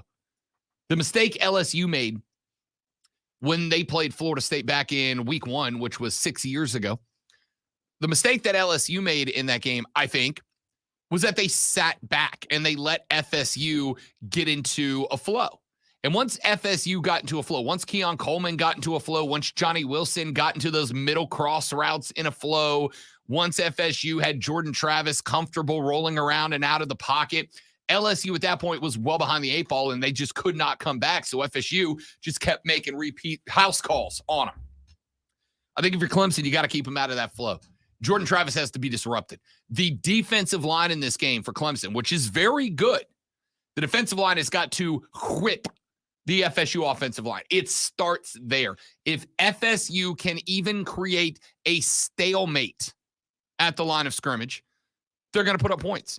If FSU can even hold the line of scrimmage, I'm not saying they have to dominate. I'm not saying that they've got to get a big push on every down. If they can just stalemate at the line of scrimmage, Florida State's going to win this football game. Good news is, as far as that strategy goes, Clemson is as well set as anybody else in the country across the D-line to do just that. Even with the losses they had to the NFL draft of guys like Brian Bresee, who, by the way, had a big play on Bryce Young in that Saints-Panthers game on Monday night. Good to see him out there killing it. Even with those guys going to the show, I think that Clemson's defensive line is still good enough, because you got to keep in mind, Florida State's offensive line is made up of transfers. I think the OL is the one spot on the football field that we have seen this year that transfers are not the way to go. Transfers at wide receiver can work. Transfers at quarterback are hit or miss, but they can work. Sam Hartman, Jordan Travis. Transfers across the offensive line, in my opinion, so far this year, are maybe the most unreliable set of positions for transfer kids to come in and play. South Carolina's transfer offensive line, getting them killed. Florida State's offensive line, transfers, a chunk of them, is part of the problem right now for FSU, if there is a problem that needs to be diagnosed here. So I think Clemson has to win the defensive line of scrimmage. They have to dominate it. And it's not just about taking away FSU's run game, removing Trey Benson from this game, although that is a big part of it. It is about making Jordan Travis disrupt his game. Not letting him have time to find Keon Coleman down the field. Not letting him have time to see where the jump ball needs to be thrown. Listen, if you get into a jump ball battle with Johnny Wilson, unless he drops the ball a bunch like he did last week, if that dude has got his good hands tied on for the day, Johnny Wilson at 6'7" is the dude. And I know I've said it a bunch, and I know you're getting frustrated hearing it, but if you throw it under the scoreboard, that dude's going to catch it. All right. Yeah, but does Clemson have that kind of defense like they used to have under Brent Venables, where they could put pressure on the quarterback, where they had corners that could actually stick with the receivers? I'm not so sure the talent is where it used to be a few years ago. I am not arguing with that in the least. I'm not arguing with that at all. I'm saying they better figure it out. That's the game plan here to disrupt FSU's offense. To disrupt FSU's offense, it is blow up the line of scrimmage, get into the backfield, disrupt Jordan Travis before he gets in any type of role. You do that, you got a shot. On the offensive side of the football, I could not agree with what Lonzo said more. You've got to get away from the quick screens. You got to get away from the draws. You've got to run that offense wide open. I understand that you don't have the wide receiver core, the wide receiver units that you have been used to in the past. I get that. And I know it's frustrating because it does feel like it kind of tugs down on Cade Klubnik a little bit. But if you brought Garrett Riley in with the offense he ran at TCU, and then you're going to hit him with run our offense the way it's always been run, then A, why'd you hire the dude? And B, okay, get the same results then, right? Because the talent is there. Shipley is there. As P. Digits just popped in the stream and said, Phil Moffa is rolling. Keep feeding him the rock. 100%. Be creative in the offense. I think that this offense the last 2 years has lacked creativity. It has been consistent, and it has been, I'm sorry to say, predictable. You got to break that mold this week. If there is a game on the docket that you have been waiting to pull the trigger on a Garrett Riley offense, if there is a game on the docket that you have been waiting to turn that cat loose, to give him that Andy Reid Waffle House play menu to deep dive down into and to get to play number 632, this is the one to do it. This has got to be the one to do it. So I think Lonzo hit the keys. I'm going to absolutely agree. Lincoln Riley's got to be allowed to be Lincoln Riley in this game. Let him go. Garrett Riley. Let Garrett Riley cook. Let him do what he does. Trust your wide receivers to make plays. I understand, again, they're not Sammy Watkins, but you got to let them cook. You got to trust those guys to make plays, because here's the reality. If you don't trust your wide receivers to make plays and you make this a game where Clemson's going to primarily rely on the run game, Florida State's front seven's good, and they're dangerous. And if you run into the teeth of that defense, it's not going to go your way. For most offenses, it's not going to go your way. You had better be creative and creative vertically. Blow up the line of scrimmage, disrupt the chemistry, the timing of FSU's passing offense, and run the ball while you play vertical football. You do that, I think you're going to be fine. Texter said, I'm not quite there on doubting Dabo just yet. I think he is fixing to turn to Riley and, I think he is fixing to turn Riley and Cade loose tomorrow. Again, that's the play. That's the plan. I will say this, though.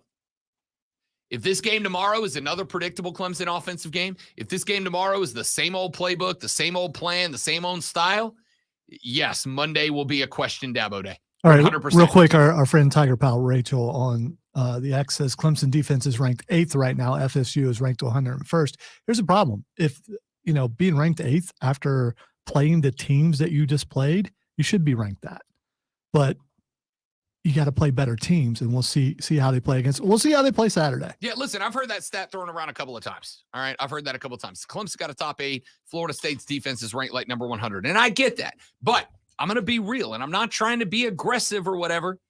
But if you played Charleston Southern FAU, and even though they are the best Duke of all time, Duke, you better have a top 10 defense if you are a playoff contender. Florida State has played LSU, Southern Miss, and Boston College. Again, not a murderer's row. Don't get me wrong. I think those numbers are important. I absolutely think those numbers are important. But I also think if you are leaning just on that, what are those offenses ranked? Right? If we're going to say, what are the defenses ranked? What are the offenses ranked? Because I bet you they're close to the opposite. We'll take a look at that, and we'll talk South Carolina, Mississippi State, and we'll talk NFL, and we'll talk football. The Rob Brown Show rolls on. It is the Fan Upstate. All right, I am frustrated right now. I even went so far because I'm getting emails and texts back and forth about this clock issue. All right, this clock, Rob, right here, Yeah. and this clock are the same. Okay. This clock, the important clock, is not. How off is it? 5 seconds. Okay. I just went to the world clock. The world clock. The world clock matches the board and that clock. Okay. It does not match The wide open that clock. that clock.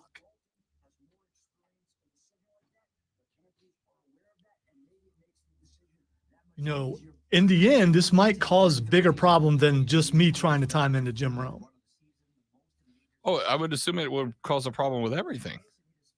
It may only be happening during this time, although during DA it was off. Yeah. But right now it's off.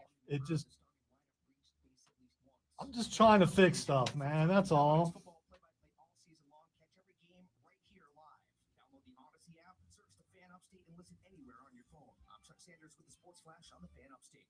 The world clock. Yes. Not just a world clock, but the world clock.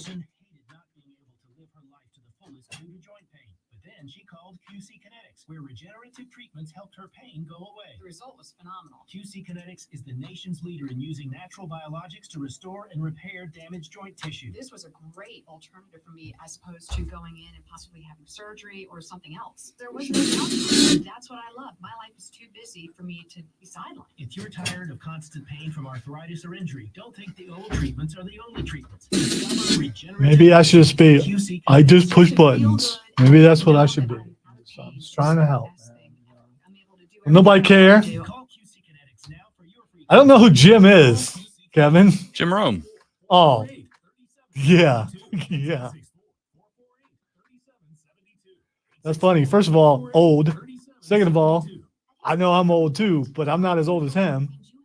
Third of all, he couldn't handle Jim Everett. He don't want none of this.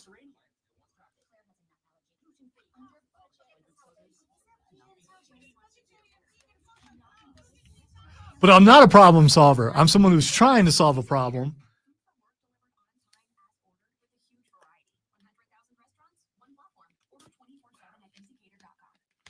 What I need an interpreter. I need someone to come in and take my level of intelligence, interpret it to a higher level of intelligence, and relay that to the smarter people so they will get what I'm saying. Because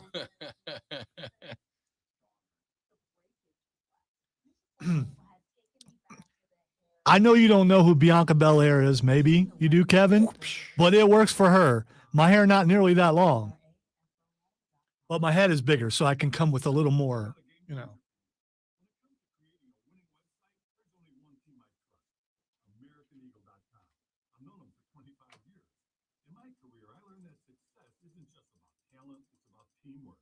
That's what you'll find at AmericanEagle.com.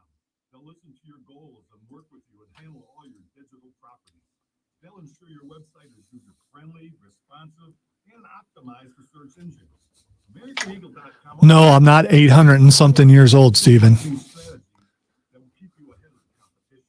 They even host our podcast. Whether you're a medium to large business, Age-wise, I still might be right in the middle because there are a few older people, and well, I don't know. Rob's more in the middle now, I guess. Stuck in the middle. With me, yeah. For now, anyway.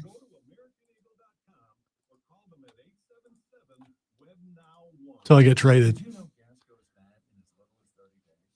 Bad gas can cause rough starts, poor performance, or no starts at all. Stable, America's number one tool. Okay, no. If I could fix it, it would be fixed.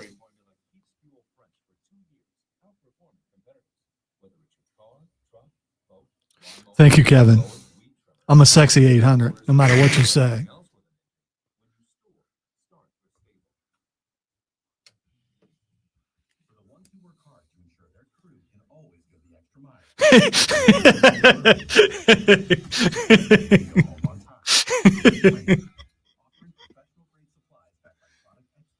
Stop making me laugh out loud. I don't like that.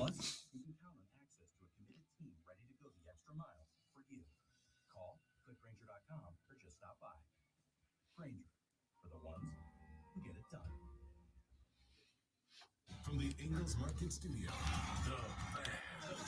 Obviously, very short segment.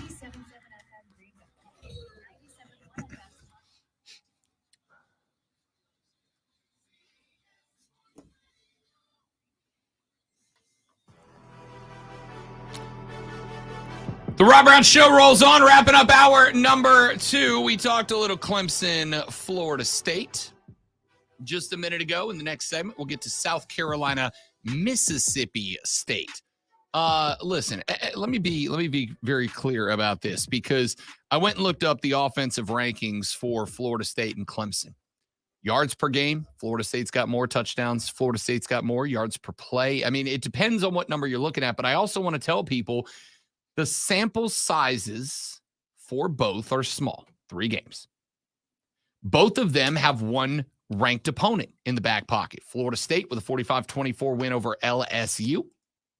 Clemson with a, 23-7 loss, 28-3 loss to the Blue Devils of Duke.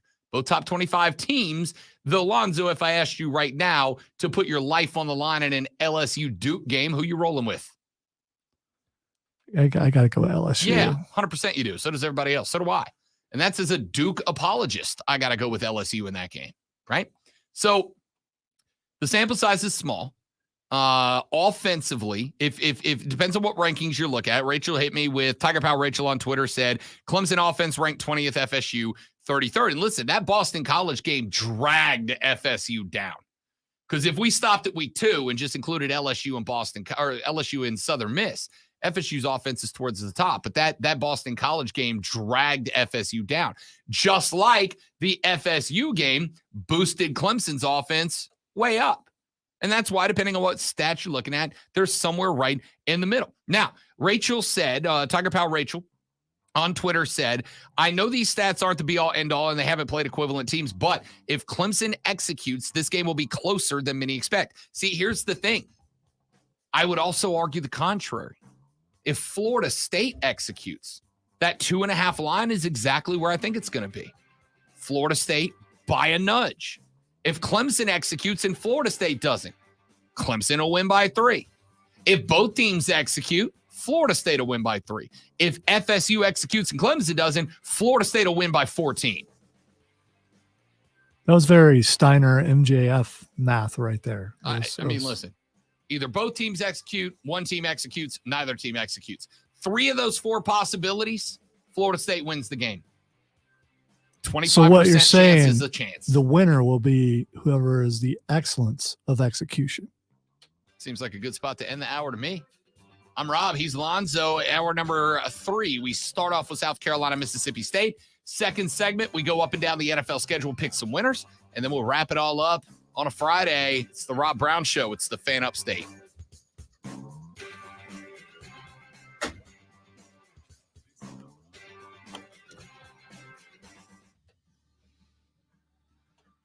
call me Chris one more time.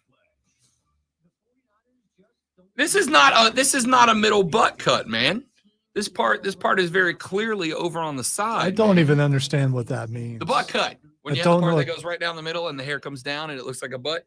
Oh, you mean like what The butt I cut. do? What I Yeah, got? but the butt cut has got to come straight down off the sides, right? Middle cut and it comes down off sides. It's like the early 2000s boy band cut. Or like Home Improvement, the kids on Home Improvement. Yes. Okay. Yes. All right. I got you. I don't remember their names, but yeah.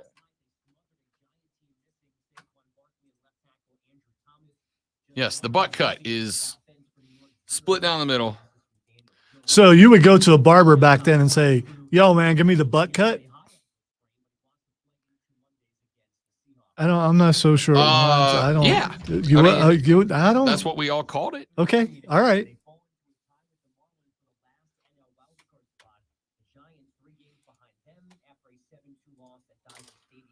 And Julie Ertz played her final game for the U.S. women's soccer team last night. She was subbed off with a standing ovation in the first half. Her teammates eventually beat South Africa in Cincinnati 3-0. Sunday is Megan Rapinoe's finale. I'm Andrew Bowden. We're CBS Sports Radio, and our Twitter handle is @CBS Sports Radio. You know, that is not how you spell alfalfa. That is does not. It took me a minute. I'm like, what? You know, alfalfa. Yeah, alfalfa. alfalfa Family. The famous Falfa you know family. The Falfas, right? Yeah. Live down the road, and their dad Al. Originally from Pennsylvania. Yeah, I know the Falfas.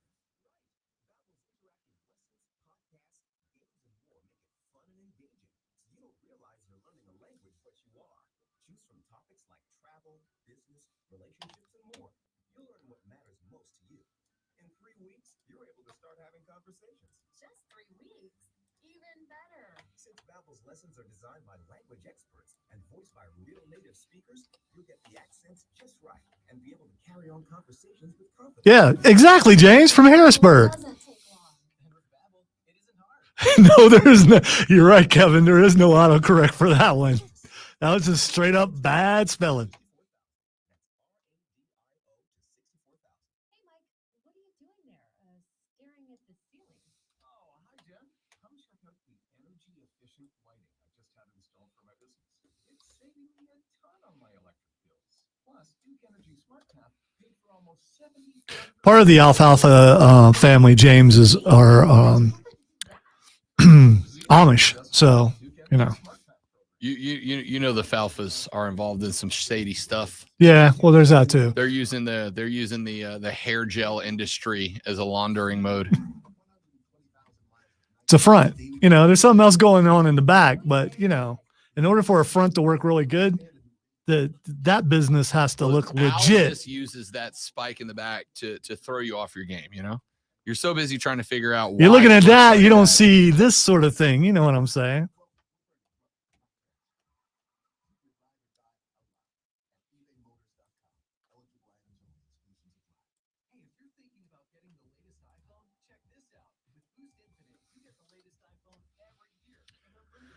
Mad World in the first break.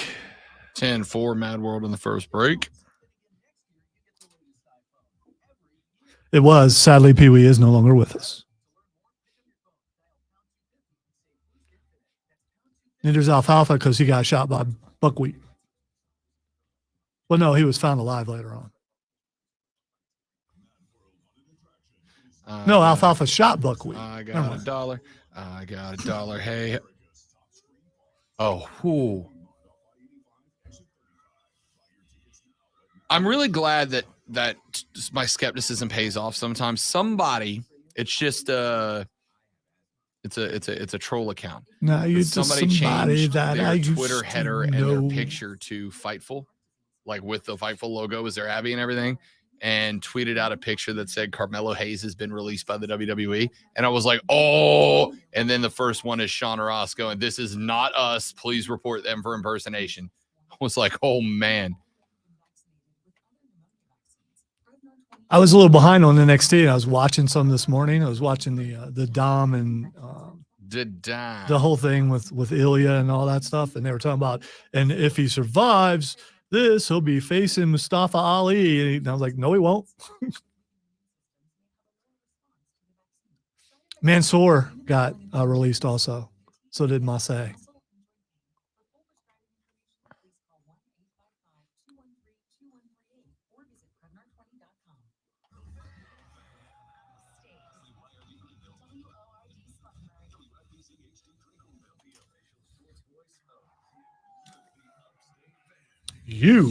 You right there, you. Official voice of you.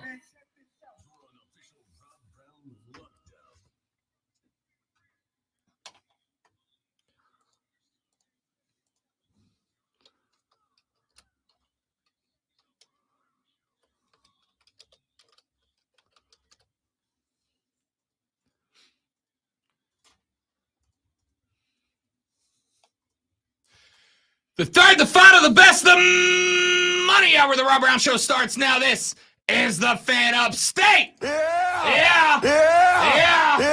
Let's have a little fun on the way out the door for the week, shall we, ladies and gentlemen? Jump in here, 844-326-3663, 844-326-3663. Text us on the carpros.com text line at 71307, 71307. Start your text with Fan FM. We'll read them on the air. Texter said, Lonzo, Rachel makes it sound like people are picking FSU in a blowout. If FSU wins, I think it's by 10 or so. If Clemson wins, it'll be by 7. By every metric, that's a close game. 2 reasons I think FSU wins. Their roster is slightly better. Clemson has won 7 in a row and all streaks end. This one ends tomorrow. By the way, we haven't even predicted who we think's going to win. We haven't given that prediction, have we? I feel like you have given that prediction multiple times this week, but well, yeah, I mean, all right. Score-wise, we haven't predicted score-wise what it was going to be, and I've been waiting for Rob to ask that. I didn't know if he would. Hey, Lonzo, what's your prediction for Clemson, Florida State with your score attached? I'm just a producer. No one cares. I literally just asked you. I haven't even given mine for the record. I know. Usually you give yours, and then I would give mine. I wasn't being sensitive. I thought it was funny, but maybe just people of my ilk would think it was funny. I'm going to go. No, this is unrelated. Okay. Marseille and Monsoir. I just said that. Everyone on the stream. I was not paying attention. Everyone on the stream heard me just say that to him. The male maximum models are no mas. I just said it to him. Heartbreaking. You know, it's just no. What's heartbreaking is how you don't listen to me. That's heartbreaking. I also okay. Anyway. I am going Florida State 24, Clemson 21. 3-point game. I think that's more than fair. There you go. I'm going 27-24 Knowles. All right. I just, like I said, I have a prediction. I have another prediction. That other show on the station, both of them will pick Clemson to win. That's my prediction. We'll see which prediction out of all of us wins. I'm going 27-24 Florida State in this one. I think that it is a field goal game. I think Vegas is correct in this being a 2.5 points, so a 3-point game one direction or the other. I think there's a few things at play here. I think that one of the things I'm really interested in, is Jaheim Bell in this game, specifically in this game. Right now, I told you guys coming in, I think Jaheim Bell's going to give you probably 8 to 10 touchdowns this year. I think he's sitting on 3 so far this year through 3 weeks. So he's averaging a TD a week. Talking about the wide receiver, right? I'm talking about the tight end / running back / wide receiver. Yes. There's some slashes in there now. There are multiple. There's always been multiple. Whereas he used to be just a tight end and wasn't a very good one. He had to go somewhere else to be something else because his family got involved. No. His family got involved. Like Big Dave's family got involved. You don't like Big Dave, but Bell's family gets involved. You're all for right. Bell. You know what the difference was? You know what the difference is? Jaheim's family was right. I told you guys the whole time. I've had one issue with Shane Beamer since he got here. I'm not going to stop. And Big Dave was wrong. Big Dave was wrong. Yes. Was he? Yes. Was he? He was wrong. Yes. He was wrong. He was wrong in the way he handled the business. He was wrong in the way he handled it. DJ tearing it up, by the way. For the record. Bell no longer a tight end. He had to change position because he couldn't make it as a tight end. Yeah, except for he's playing tight end, Lonzo. I don't understand why you're so emotional about this person you've never met. Because I am tired of people dunking on this kid for going somewhere is he being more utilized and better utilized at Florida State? Yes, that's not a question. So far, yes. That's a definitive. So far, yes. Yeah. Right. He had to go somewhere else because Jaheim Bell's a utility player who happens to be a default tight end, but can line up anywhere on the field and be dangerous. He was used as a emergency/gadget running back and then not utilized at all as a tight end in Columbia. Shout out to Florida State for recognizing that he's not a tight end, but he can do some other stuff. Shout out to Florida State. Way to go. Yay, Seminoles. Anyway, how does Mississippi State, South Carolina look on paper? I'll start with a few things. I'm going to tell you. Them chickens are loud, man. I am going to tell you right now. South Carolina is not going to blow Mississippi State out of the water in this game. They're not. And there's one reason for that. Last week, Mississippi State got torched by Jaden Daniels of LSU. But there was something that Mississippi State did well. They did not let Jaden Daniels out of the pocket. They closed the pocket. They collapsed the pocket. And they made Jaden Daniels become a pocket passer quarterback. Now, he still had, I think, 45 yards on the ground because he is an elite caliber runner. Yeah. You go ahead and do that this week. You go ahead and do that. You made it. Dude, Jaden Daniels is 10 times the quarterback running than Spencer Rattler. No. You said made him stay in the pocket. Yeah. No, let Spencer Rattler stay in the pocket. He can throw from the pocket. No, the problem is they collapsed the pocket, and LSU's offensive line is worlds better than South Carolina. Yeah, see, here's the problem. A collapsed pocket in Baton Rouge is an exploded pocket in Columbia. You ever go down a slide and you like shoot out the end because you went faster than you thought?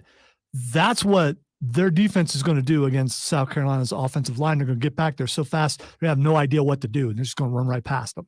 And then he's going to be able to throw a pass. I appreciate the silver-lined optimism. It was a great visual. I thought I had a good analogy there. You know, really funny vision of Lonzo shooting out the end of a slide and skidding across the. See, I was picturing you doing that. No, so, I know that's how this works. See, so the analogy works for everybody. Kevin probably thought it was him shooting out of there. So. As long as it wasn't a tube slide, because some people can't go down those. By the way, the fiance checking in from Connecticut and hit you with the, if you're going to do a Gamecock sound, use the real Cervix spur and not that great value chicken. Well, here's the thing, and you probably know this about me, Courtney, is I don't do requests. So, I mean, you know, I do what I do. That's why I get paid very little. Thank you very much. The great value chicken. Those like those are roosters in stereo. By the way, she doesn't know this, but she just 100% unintentionally gave a new tag to the Clemson fans that they will use on this show. That you will forever now be known as the South Carolina Great Value Chickens. We both picked Clemson to lose. They already turned off. So we're good. They're good. They're waiting for later on this afternoon. So this one I'm going to say has a lot in common with what I said about the game against Georgia.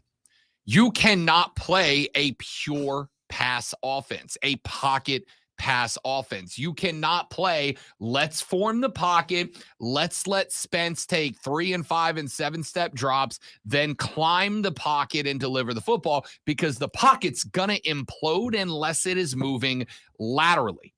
Mississippi State did a more than decent job at keeping Jaden Daniels in the pocket and then pressuring around him. The good news for LSU is their offensive line is good enough to build a pocket and hold it for 2.5 or 3.5 seconds and give Jaden Daniels time to sit in the pocket, climb into the pocket, deliver the football. South Carolina's offensive line is not good enough to do that against Mississippi State. So what do they need to do?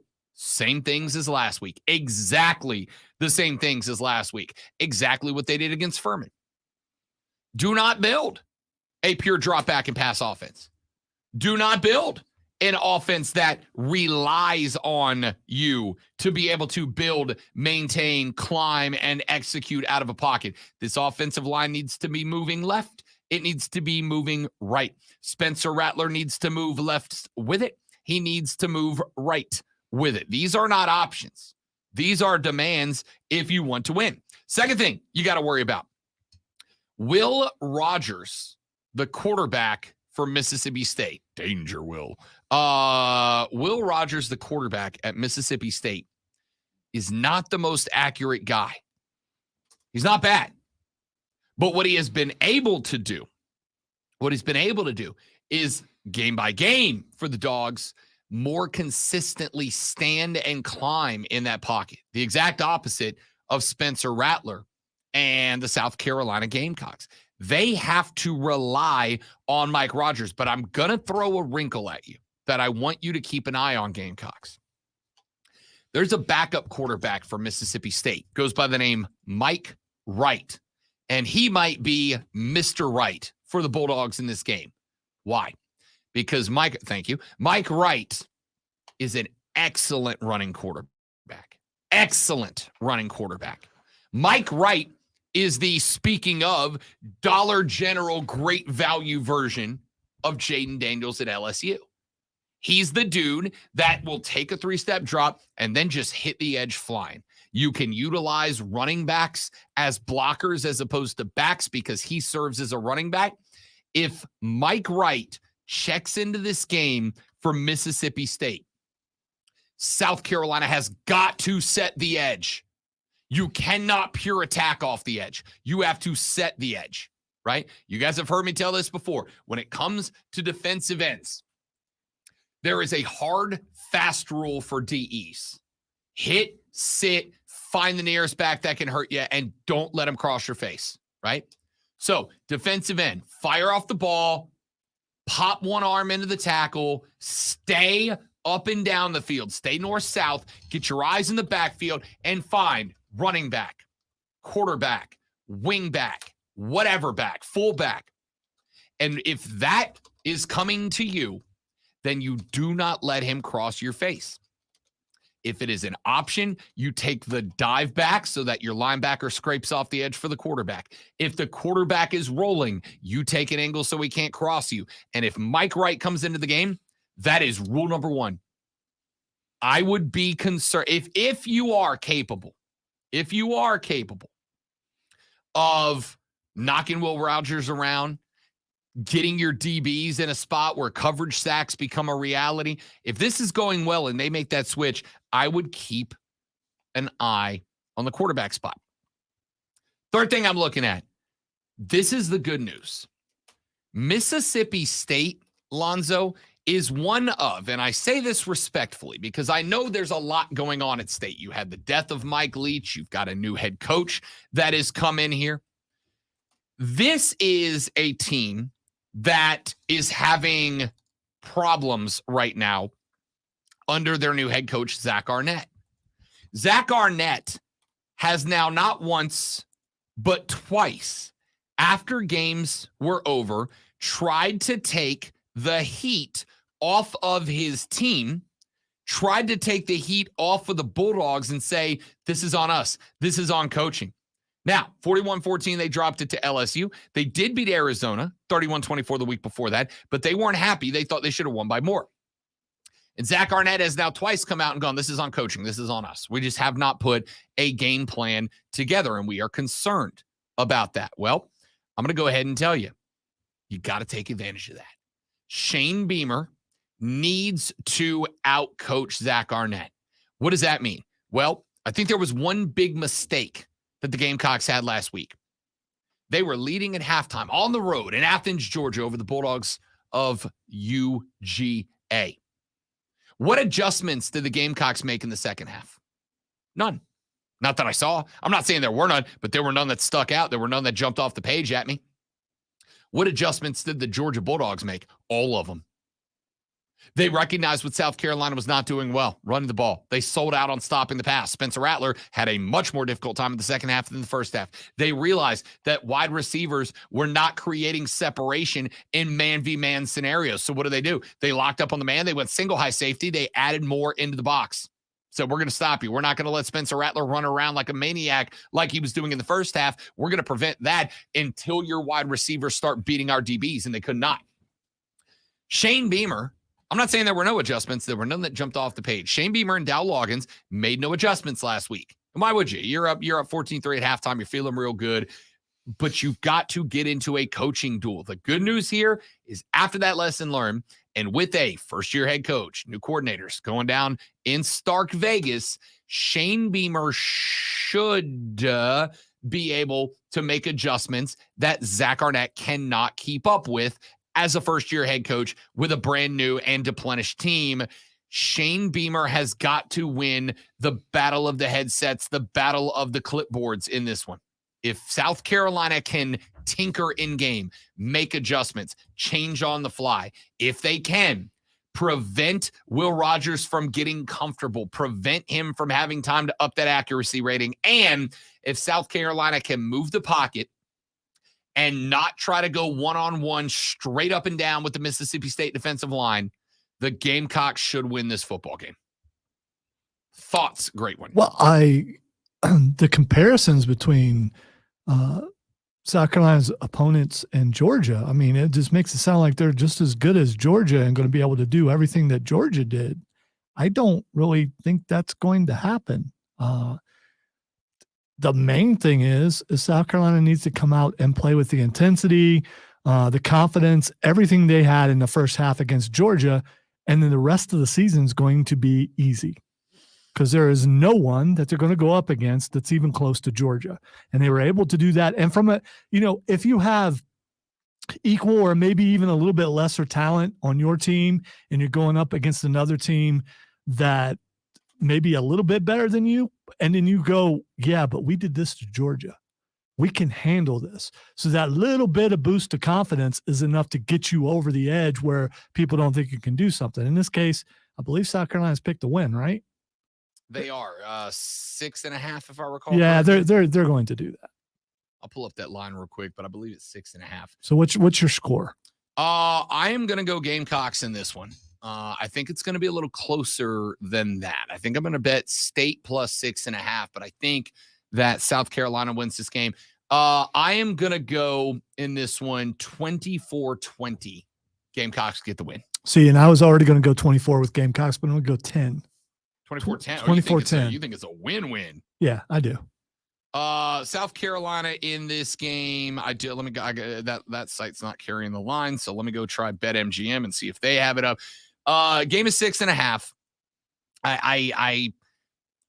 I think Mississippi State can win the battle at the line of scrimmage on defense. I think they can win that battle. The only question I'm going to have is, can South Carolina create a spot where Spencer Rattler can get away from the defensive lineman? Can it create a spot where Spencer Rattler is able to get out of that pocket, where he is not being pressured, where he's able to stand and deliver? And yes, the line is South Carolina minus 6.5, minus 225 on the money line. Money line Mississippi State straight up is plus 180. So I don't know. I think a lot of what South Carolina did in the opening game, the opening half against Georgia, that same strategy applies in this one. Move the pocket, get Spencer left and right. That is going to open up time for receivers to create separation who are having a hard time doing it immediately. You're likely not, you're not likely, you're not going to have juice. So Xavier Legette's you've got to create schemes. You've got to scheme Xavier Legette open and do it in a way that Spencer Rattler has time to let him find space. That's going to be the best bet that you have. Gamecocks win the game. I think it's a close one. I'm going to go 24-20. State covers, though. That's the way I'm going. All right. Let's take a break. When we come back, we got to look up and down your NFL schedule for the weekend. We'll give you some winners and some losers, and then we'll call it a day. My name is Rob Brown, the Wizard of Wave, the great one, Lonzo, on the other side of the board. The Rob Brown Show continues. It is the Fan Upstate. Mad world. Mad world. Live read, guys. Stay right there. Be right back.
448-3772 in Greenville and Asheville. 800-448-3772. I also texted the person who had a question about the chicken I was playing and informed her of copyrights. Yeah. Well, and how I believe that that particular chicken is by copywritten. Gamecock. And also a station in the area carries them. Yeah. And Yeah, they because would come after it, us. so I went for the whitelisted Odyssey version of chickens.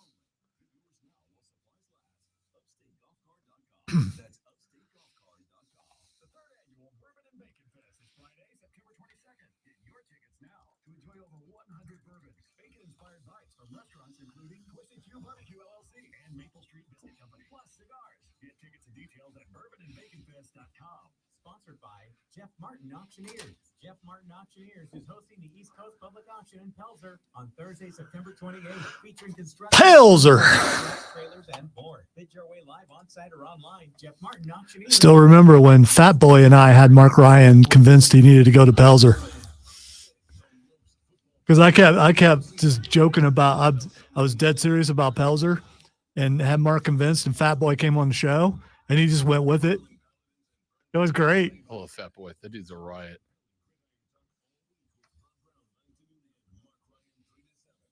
If you live in Pelzer, thank you for listening.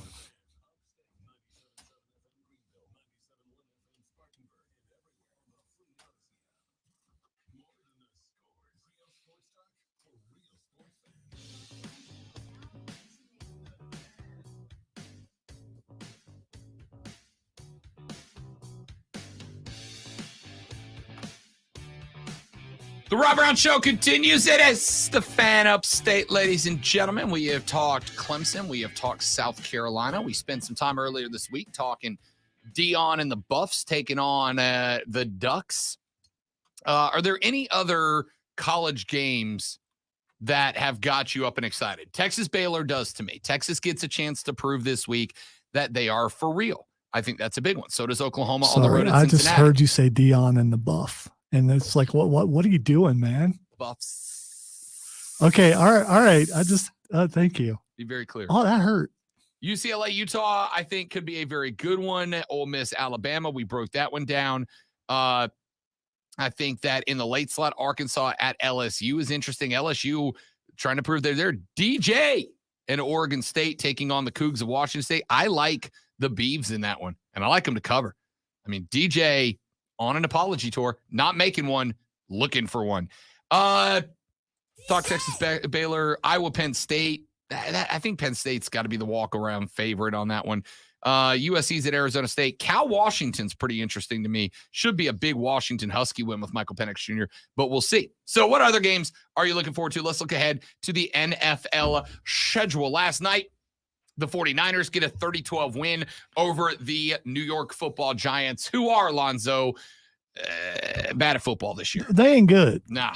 1-2, fourth in the NFC East. They are the only NFC East team without a pair of wins. They got time to get it right, though. It's still early on the season, and it's still the NFL. Yeah, but Saquon, it turns out it was a high ankle sprain. They thought it was just a regular ankle sprain. Turns out it was a high ankle sprain, and a high ankle sprain is 4 weeks. So Saquon's going to be out for a while, and they could not get a run game going last night against San Francisco. Granted, San Francisco may be the best run defense in the NFL this year, but 25 yards, you gave it to Matt Breida 5 times in that game? That's not good enough. Let's take a look at the Sunday slate. Zoe, Tennessee is at Cleveland. The Browns got downed by the Pittsburgh Steelers in Monday Night Football, so they get a short week now with Derrick Henry, Mike Vrabel, and the Titans coming to town. I'm all on Tennessee over Cleveland this weekend. Oh, absolutely. Without a doubt. Atlanta is at Detroit. Atlanta with a surprise win over the Pack this week, 25-24. Detroit with a surprise overtime L to Seattle last week. This, to me, feels like a get-right game for the Detroit Lions. But, hey, would you look at that? Maybe Desmond Ridder does have a little something for me. Is this back-to-back years I have to think about apologizing to a Falcons quarterback? No, give me the Lions at home. I wish you would do that, because when you do that, they go downhill. That's true. Yeah, so I mean, you use a reverse psychology on it. Yeah, I'm going with Detroit also. New Orleans is at Green Bay. New Orleans did not look offensively capable at Carolina, but I also think Carolina's got one of the better defenses in the NFL. I think this is a close one, but I am going to take the Saints on the road over the Packers. All right. I don't want anything thrown at me, but I'm gonna go the opposite. That's I'm gonna fine. go with Green Bay. Green Bay went to Atlanta and lost 25-24, as we just mentioned this past week. If they go to, now it is back at home, Jordan Love gets an opportunity this week to play in the friendly confines of Lambeau Field. This is, remember, the first home game for the Packers. They were at Chicago week 1, at Atlanta week 2. So this will be an emotional game for Jordan Love. I'm still going to go with the Saints. I think defensively they've got enough.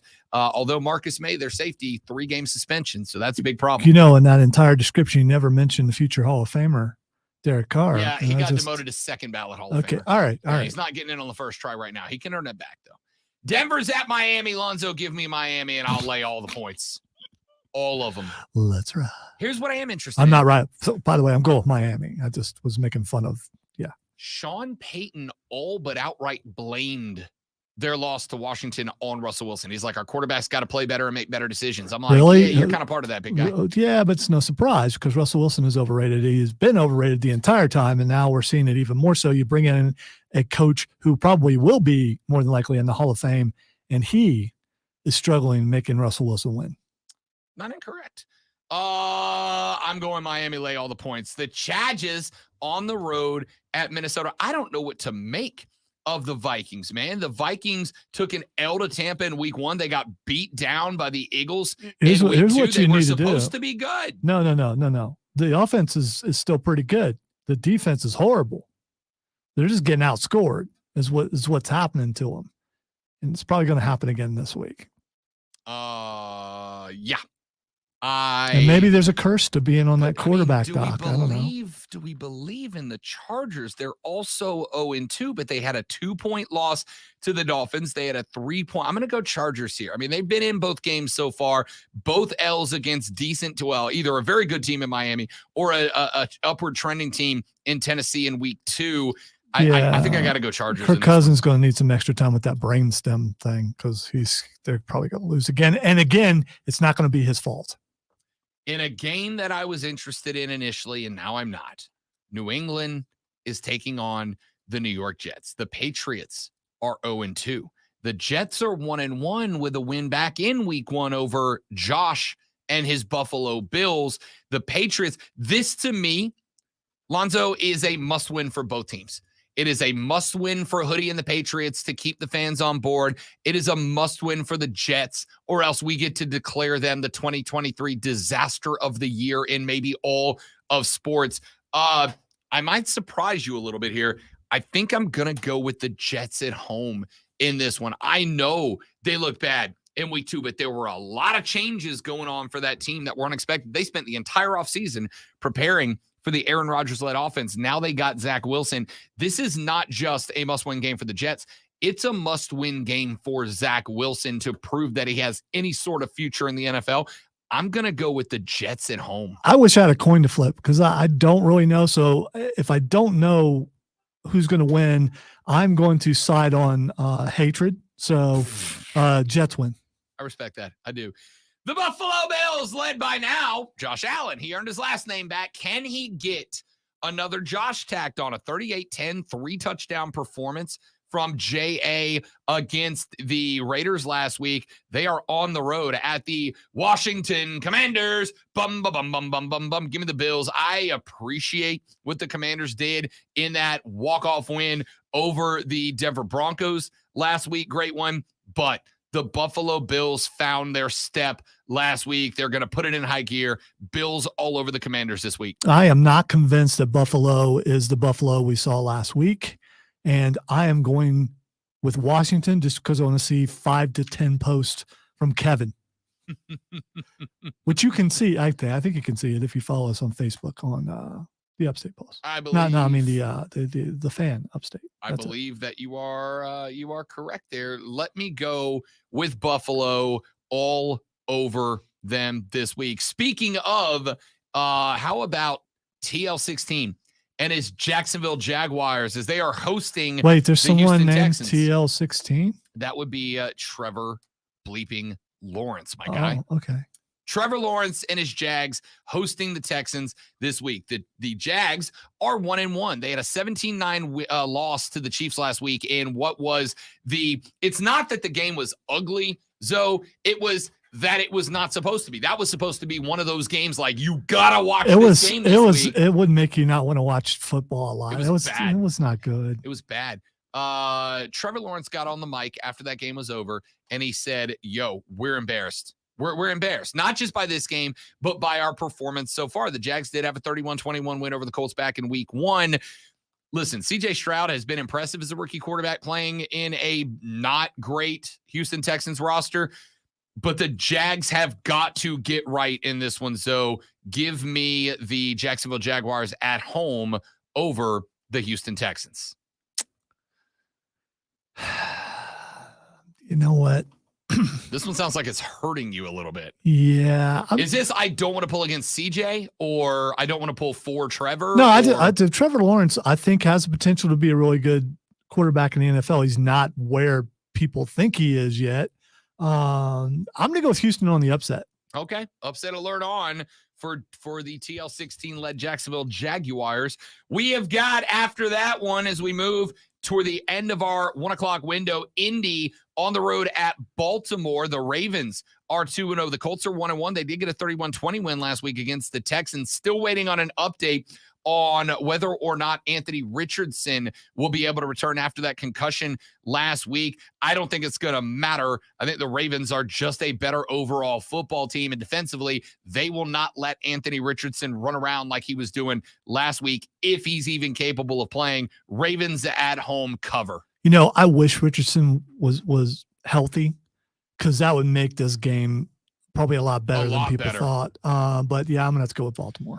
Let's move to the afternoon window. The first afternoon kick, your Carolina Panthers, they are out on the left coast on the road at the Seattle Seahawks. Of course, Seattle right now is 1-1 with a loss to the Rams, but then a win in OT on the road over the Detroit Lions. Carolina, of course, has now started their season 0-2, the only winless team in the division, but they've been in games. They were competitive until late against Atlanta, a game they lost 24-10. They were competitive with New Orleans until the end, a game they lost 2017 with a late touchdown to draw into the cover.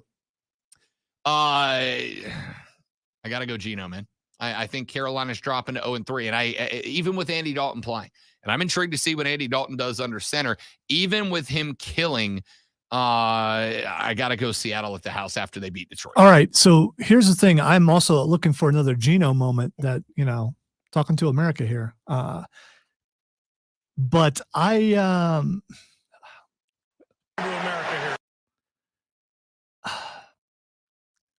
know what I saw in practice, man. I know what I saw. I saw it with my own 2 eyes. I saw what the offense looked like under Andy Dalton, and it was crisp. And he was hitting intermediate passes. He was hitting long passes. He looked better handing the ball off. It pains me because I want Bryce Young to be really good. I'm going with Panthers to win. I'm talking to America here. It's not a bad pick. I'm not against that pick. I just, even with Andy Dalton, and I love me some Red Rifle.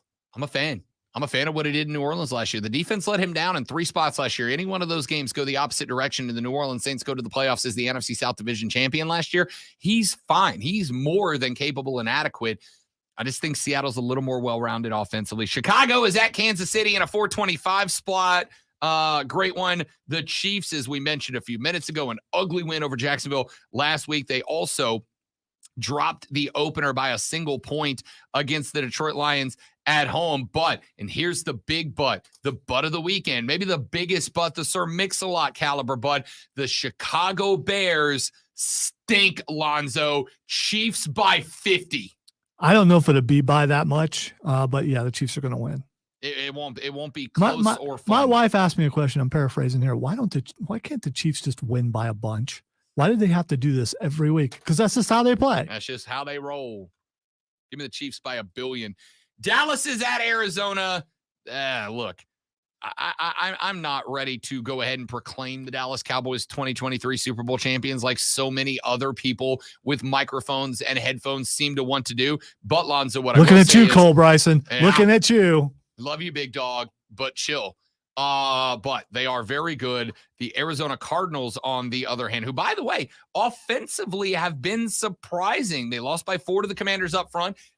They did give away. The problem is Arizona's defense. Here's the fun thing about this game. Dallas's offense is okay. It's okay. It's not stellar. It's okay. It's the defense that carries them.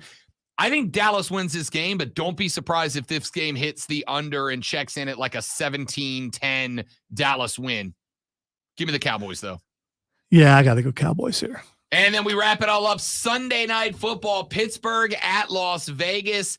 The Steelers, of course, bounced back from an ugly Week 1 L where they got dominated by the 49ers to get a 26-22 win. But, of course, you had that very emotional moment with Nick Chubb being carted off the field with a gruesome knee injury. They've got the Raiders this week. The Raiders, of course, on the other hand, sitting there at 1-1. They got a win over the Broncos 17-16, but they got trounced by the Bills. Neither of these teams, great one, is very good. If neither team is very good, I got to roll with Mike Tomlin. Give me the Steelers in Sunday night over the Raiders. Yeah, I'm going to go with Pittsburgh also. And then a conversation I did want to have after Monday night, but then I forgot to. Monday Night Football, September 25th. We have not one. We have, once again, a doubleheader. The Philadelphia Eagles are visiting the Tampa Bay Buccaneers, the LA Rams on the road at the Cincinnati Bengals. Now, we're not going to break those games yet. We'll do that on Monday. Here's my question. Great one. We good with 2 Monday Night Football games, the Monday Night Football simulcast? Are we good with it? I'm okay with it as long as one game is the one that I know I'm going to watch. If there's 2 really good games, then I maybe have a problem with it. Yeah, I think I like it. I think I'm good with it. I think I like it. And here's why I like it. It is amazing to me that I have heard people complaining, that I have heard people griping about Monday Night Football with 2 games going, being too hard to keep up with, when there is on Sunday in the 1:00 spot. What do we got? 10 games all going at the same time? Like, how do you complain about Monday Night Football having 2 games going when there's 10 of them going at 1:00 on Sunday? Give it to me. Get more TVs if you're complaining. It's your problem, not mine. Or just let the red zone go on Monday night, and then I'm good. I'd be good with that too. Because then you're just seeing scoring plays from both teams. I mean, what's wrong with that? Yeah, I'm good with that too. You miss all the 3 and outs. You see all the exciting stuff. Give me the doubleheader on Monday Night Football. Absolutely, give me the doubleheader on Monday Night Football. Especially now, I will say this: I much prefer it when there are 2 good games. Philly at Tampa suddenly looks like a much better game than we thought it was going to. Baker. So I'm intrigued by that one. If Tampa Bay was what we thought they were going to be and just a bad football team, then I think like this one, I wouldn't care that much about. But I think you've got in game 1, a team that's better than we thought they were going to be in Tampa Bay. And in game number 2, a team that's worse than we thought they were going to be in the 0-2 Cincinnati Bengals, taking on a team that's better than we thought they were going to be in the 1-1 Rams, who were within a touchdown of San Francisco and beat the Seahawks in week 1. So I actually think having the dueling games on ABC and ESPN on Monday is a good thing because these matchups turned out to be pretty good. Get more TVs if you are complaining. Trey said, have you guys talked about Dolph Ziggler and Elias yet? Yes, I went off on Twitter yesterday because I hated everything that happened. And we'll probably talk about it next week a lot. Or just follow me on social. I'll probably complain a lot more this week. Or just wait because there might be more over the weekend. So yeah. That is true. Yeah. That is true. And I would not be shocked if there are. Ladies and gentlemen, we got to take our final break of the day, our final break of the week. When we come back, we ask what the X is going on, and then we get up out of here. I'm Rob. He's the great one. The Rob Brown Show rolls on. It is the Fan Upstate. Hi, Chris. Hi. How's it going? Oh, you guys are having time sync problems. Yes, we are. All right, guys, we're going to step away for 30 seconds. We'll be right back.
All right, y'all, we're back. Thanks for hanging in there with us. Partner of the NFL is keeping you in on the action. New customers can bet $5 and get $200 instantly. I don't think so. I don't think Elias is that good of a wrestler. He's more of a gimmick than he was in ring being good. You guys should keep record of your picks because all I heard was a bunch of favorites, face blue, wide eyes. I mean, could have gone with the emoji, but I get it. Yeah, I'm going. Listen, we did it last year, and this year we just chalk haven't. Is a good way to go. I can tell you right now. I keep track of the bets I put down, and over the first 2 weeks, my NFL picks are sitting about 67%, including my props and parlays and everything. My overall bets are sitting about 67%, which is above average, and it will come down. It's going to come down to probably. I think last year I finished the season of my NFL picks at like 60% against the spread. And I expect to finish somewhere between 60 and 70% annually, which is, I'll take it. The sharps are usually going to finish about 67 to 70% at their best. So if I can hit at 60 as an amateur, I'm going to take it. James, this is going to blow your mind, but Elias has come out on social media and said that he was actually Ezekiel. I know. I was shocked myself. He's probably just protecting Ezekiel's identity, you know? Maybe that's what he was doing, but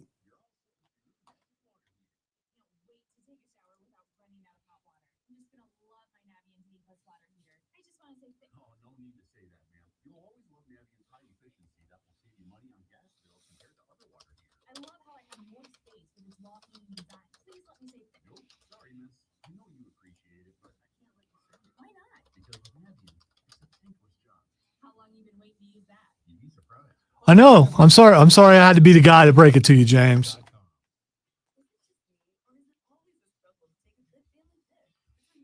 Could have been worse.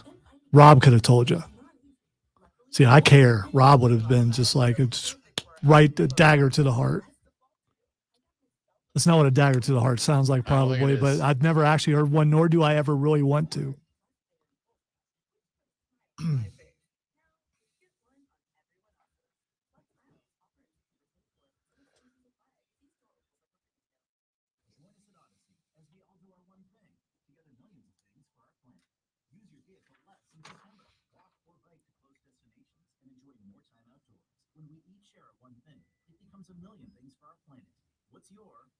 Exactly, Trey, but don't say that because people who are LA Knight fans go, no, he can wrestle. I mean, botch city, dude.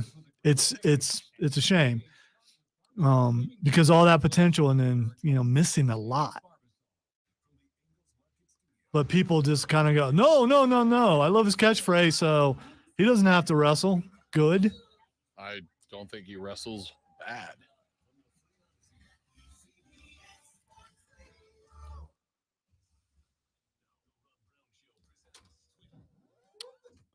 Time to get up in here and tell you what the X is going on. Well, Rob will, because I don't know. I mean, I've had that kind of week. I have no idea what's going on. All right, so the first thing that's Xing yo is Andrew Luck. All right, if you didn't see it, it's incredible. There was a very popular Twitter account while Andrew Luck was playing. Oh, it's still there. It's still up. It's still took up. it down when he left. Oh, they've actually commented on the incredible. So there was a Twitter account, a parody Twitter account that portrayed Andrew Luck as like a Civil War Union general, and they wrote tweets from Andrew Luck's perspective as if he was a general. And I know it sounds lame, but the account was freaking hilarious. Well, last night, after the conclusion of Thursday Night Football on Prime Video, Andrew Luck showed up on set, dressed as a Civil War Union side general, portrayed himself as General Andrew Luck, and it was freaking hilarious, dude. Andrew Luck disappeared off the grid and is now just showing back up as a parody of a parody, and I love it. I love this cat. So my understanding is they found a picture of an actual Civil War participant that looked like Andrew Luck. Andrew Luck walking out in that getup looks just like that dude. I had to be a descendant. It was proof that he can take a joke and have fun with it. And let's face it, when's the last time we saw Andrew Luck? I love it. I really do. I think it was hilarious. His most quotable thing he said, from my understanding, is the war is over. The dude kills me. He's hilarious. All right, what else we got? All right, so check it out if you didn't get a chance to see it. All right, the next thing that is Xing is Prime Video. Which is the home of Thursday Night Football. It is also home of the Next Gen broadcast of which I watched last night for the second week in a row and very much enjoy it. I think it's a great way to watch a game that adds a little bit more to the broadcast, which I think is great. And it's also a better camera. It kind of gives you that Madden up top angle, and I appreciate that as a football fan who knows ball. I liked it. Thought it was good. All right, the next thing that is Xing is John Wick. So there is there's a 3-part series coming out called The Continental. And if you are a John Wick fan, by the way, out today. Perfect. Yes. If you're a John Wick fan, The Continental is the hotel that the organization that John Wick used to be in left. Somebody killed his dog. He got back in. It's kind of the background of all 3 John Wick movies so far. This 3-part miniseries is about the Continental, but I believe back in the 1970s, like when it was getting its start. It's the beginning of the Continental. It's called the Continental. It is from, as far as I understand, a large part of the creative team that made the John Wick series. So it should be pretty true to the source material, the canon of the Continental. And I got to tell you, I'm probably going to watch that. All right, there's some people who are criticizing that already, but is it on? Well, I don't even know. I think part of it is because Mel Gibson's in it. So if someone is a divisive human being, it causes some people to go, I can't put that aside and watch it. And I'm going to be real with you. I understand that. I'm not even upset about that. I get that. But at the same time, like there's a lot of stuff in every genre of entertainment that bad people create great art, and it's just got to be a part of it. I'm not a Mel Gibson fan of the dude, but I gotta admit he's a great actor, and this show just like the only question I have about this show is it gonna be John Wick calibers of fun? Is the protagonist gonna be stacking bodies like John Wick does? Because if he doesn't, like, what's the point of John Wick? Watching this dude progressively kick ass in more and more fun possible ways. If this is not that, then it kind of defeats the point. I think it's if I saw the thing right, this might be when Winston, as a young man, as a young guy, gets the Continental. I'm in, man. Yeah, and his dude who just died recently is portrayed as a younger guy too. Okay. His right-hand man is at the front desk. I believe that's what it is. All right. And finally, The Rock has come back. That was last week. WWE is trending. Yesterday was Bloody Thursday in WWE, as there were all kinds of cuts to talent that were made when the merger with Endeavor happened and they became TKO Sports.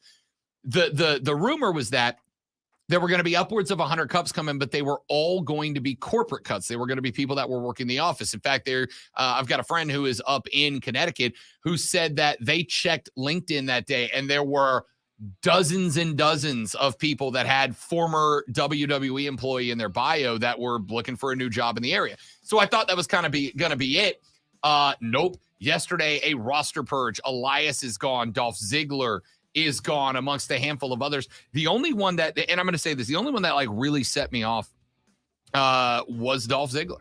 That 20 years that guy has given you as honestly one of the best workhorses in the game. And even if he's not been on TV for a while, I didn't like the dismissal of him. That dude will be a Hall of Famer one day, though. You can go ahead and book that.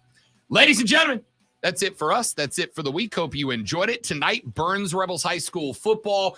Pregame at 7, kickoff at 7:30 as they host West Florence. Hope to see you there. Have a great weekend. Don't drink and drive. I'll punch you in the face. We'll see you back here Monday to do it all over again, but better on the Rob Brown Show and the Fan Upstate. Later. Yeah.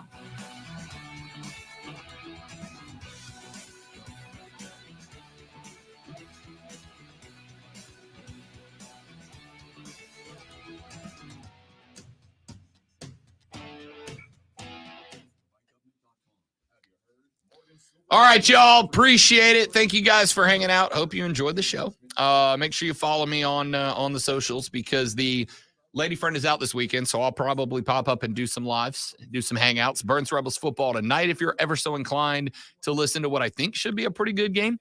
And then I'll be out and about somewhere NFL Sunday. So if you're on Twitter and you want to see and come meet me and watch football with me, I'd be more than happy to have you. Have a great weekend.